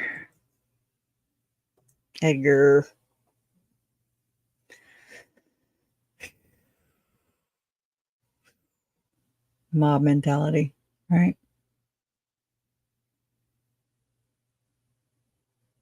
I'm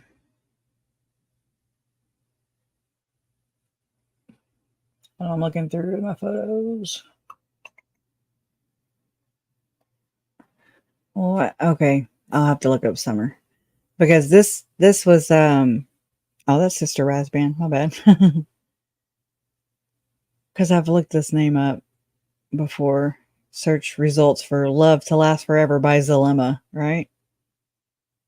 A list of lyrics, artists, and songs that contain the term "Love to Last Forever" by Zulema. I don't know. That's Zalema. It probably is. It says Cole Porter. One of her previous 18 names is Porter. So, anyways.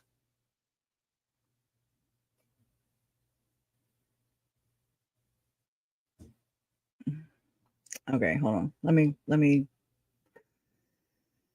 look. Summer. I spelled it wrong right here.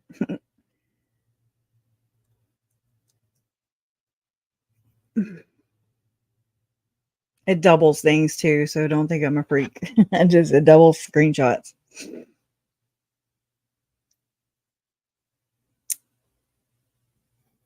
Where's the rest of them? This is concerning too. As soon as it focuses, there we go. This was November 10th, 2018. This is Summer's profile picture. November 10th, 2018. So Captain Moroni is my all-time favorite in the Book of Mormon. He was so good and righteous and loved God above all else. He led his army like no other leader before or after his time. He was a big-time war veteran, and I am so thankful for his heart and dedication to his faith and the liberty of his people. Scripture Crush, hashtag Scripture Crush. Happy Veterans Day. Freedom is not free.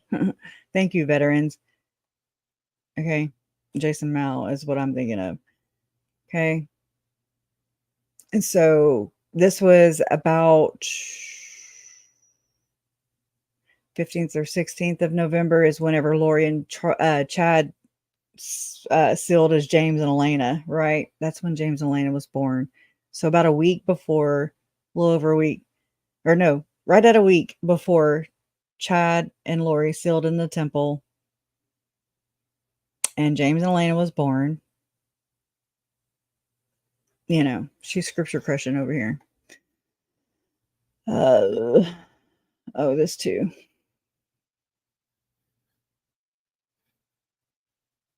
I don't know if it's blurry like that or what. I guess. Screenshots I gathered. Summer Cox Shiflet updated her profile picture November 9th, 2018. And then this person says, mine too, about the Moroni thing. Summer Cox Shiflet says, you should read this book. If you love Captain Moroni, this is an awesome, oh my God, this is an awesome insight into his life and leadership. Jason Mal's book. I think this is how this happens, this recruiting system into this secret society club or whatever the hell is going on in these temples by these people. Okay. Then this person says, David read this and it's next on my list. Okay. Then Summer Cox Shiflet says, I loved it. I kept going back and forth in the Book of Mormon to compare or look for more details. The author is a youth speaker and lives in Gilbert. Talking about Jason Mel. Okay. Where is the picture? Yeah, there's there's Barry and Janice. You know what I'm saying? Wait, when was that? November 19, 2013. Okay. Yeah, these are just screenshots from her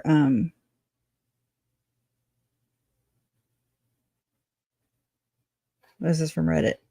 Follow up with Summer Shifflet on 12/13/2019. Okay. At approximately 1600 hours, Detective Pillar and I contacted Summer Shifflet at her residence at blank East Sun Valley Farms Lane in Santan Valley. Summer is a biological sister of Lori Vallow. Summer reported she did not have blank and conceded she has not seen or heard from them for several months. Tylee and JJ.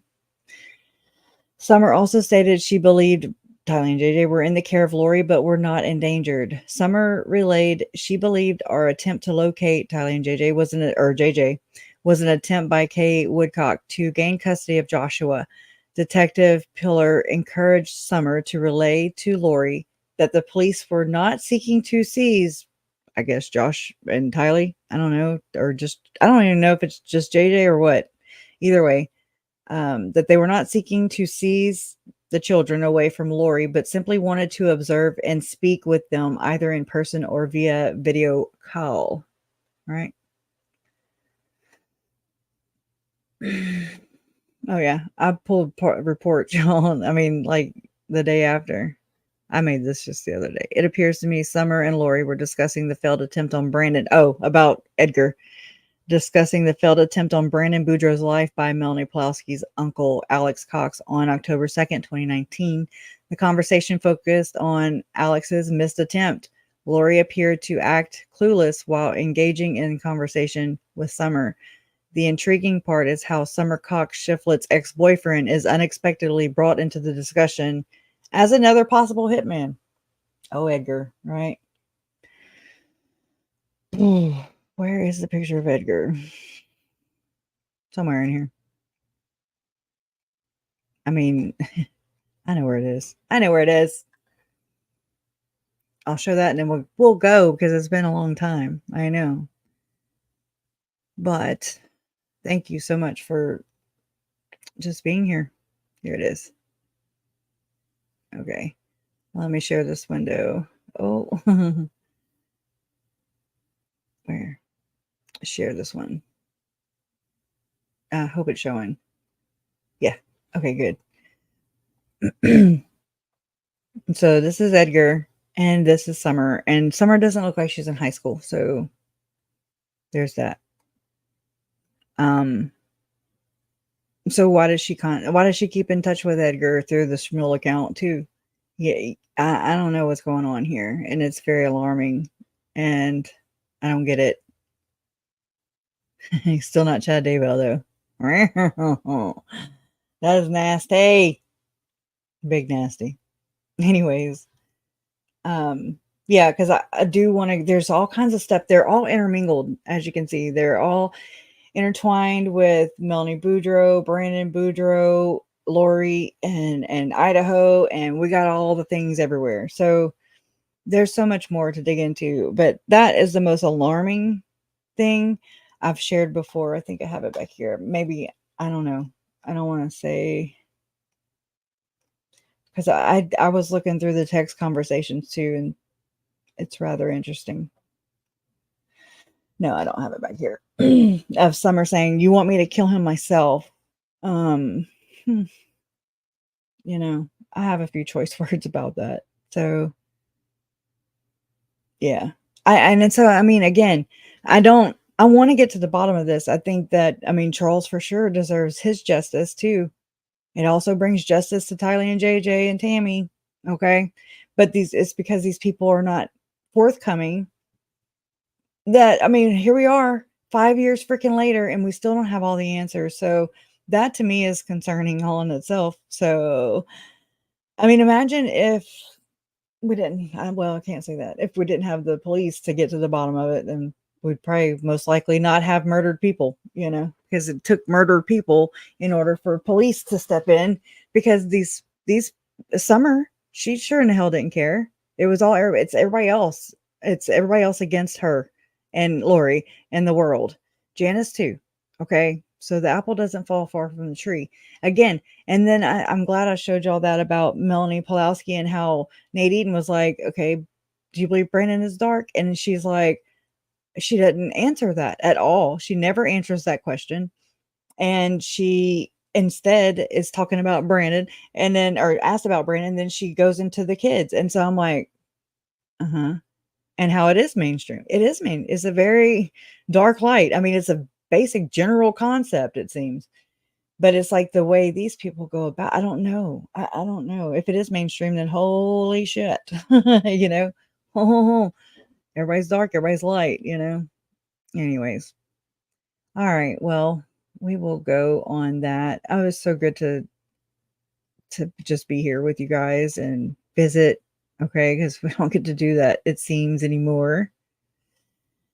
Wait, I had made this, but oh wait, I forgot.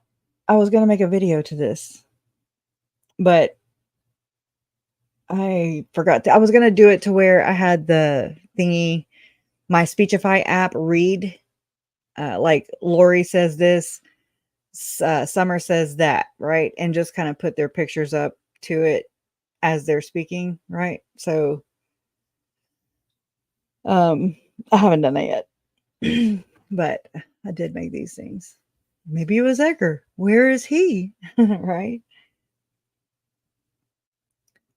I doubt it was him. He wouldn't miss or leave a witness. He usually makes things look natural causes. But I don't know where he is or what he's doing. He has a message to me on his Smule page, but I haven't responded. Edgar, Summer's old boyfriend.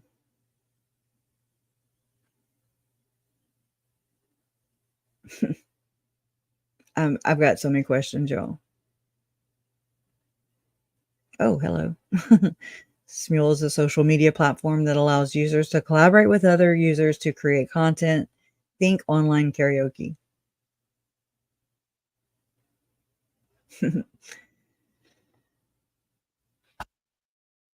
My throat is so dry.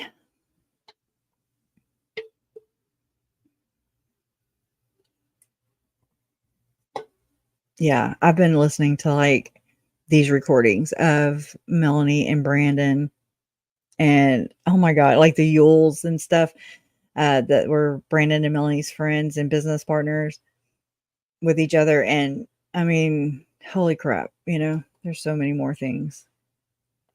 But anyways, all right, so we'll end on that note. And I started kind of doing it on Monday. I'm tweaking the algorithm right now, okay? I don't know what it is. But my videos are getting a lot of views and I'm freaked out by it. I'm like, what's going on?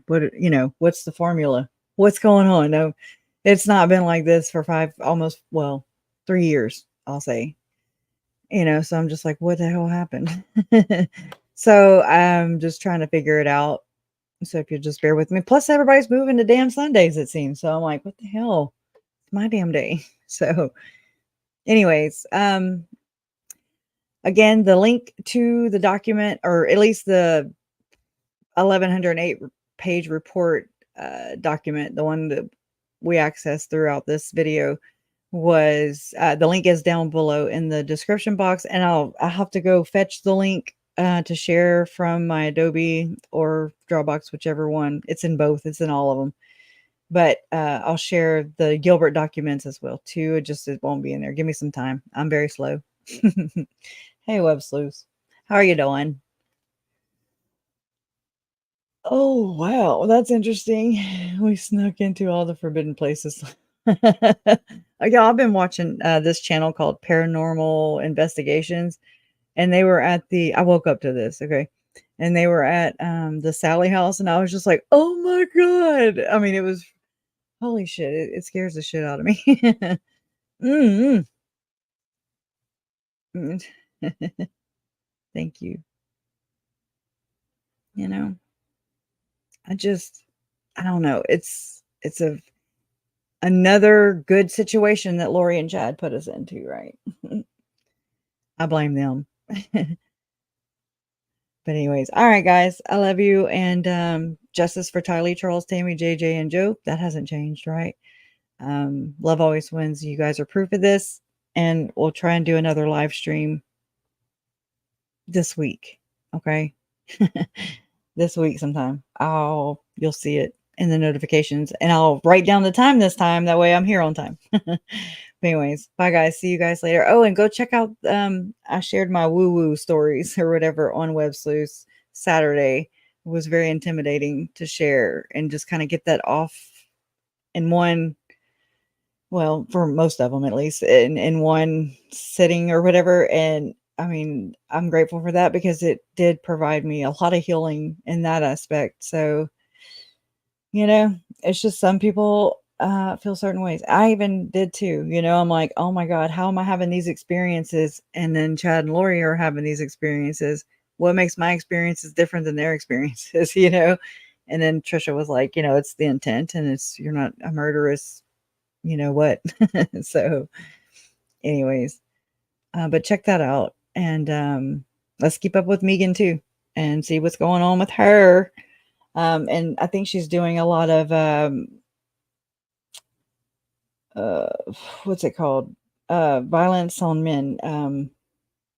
Oh my gosh, it evades me right now, but raising awareness basically for battered men too, like Uncle Charles. I do believe that he was abused psychologically, well, all the ways. He was abused all the ways, financially, physically, spiritually. I mean, every freaking way. And now that I say this out loud, oh my God, exploited, dehumanized, and lost his life. Oh, anyways, justice for Tylee, Charles, Tammy, JJ, and Joe. Love you guys. Mental abuse. Thank you, Kelly. Oh, bye, guys.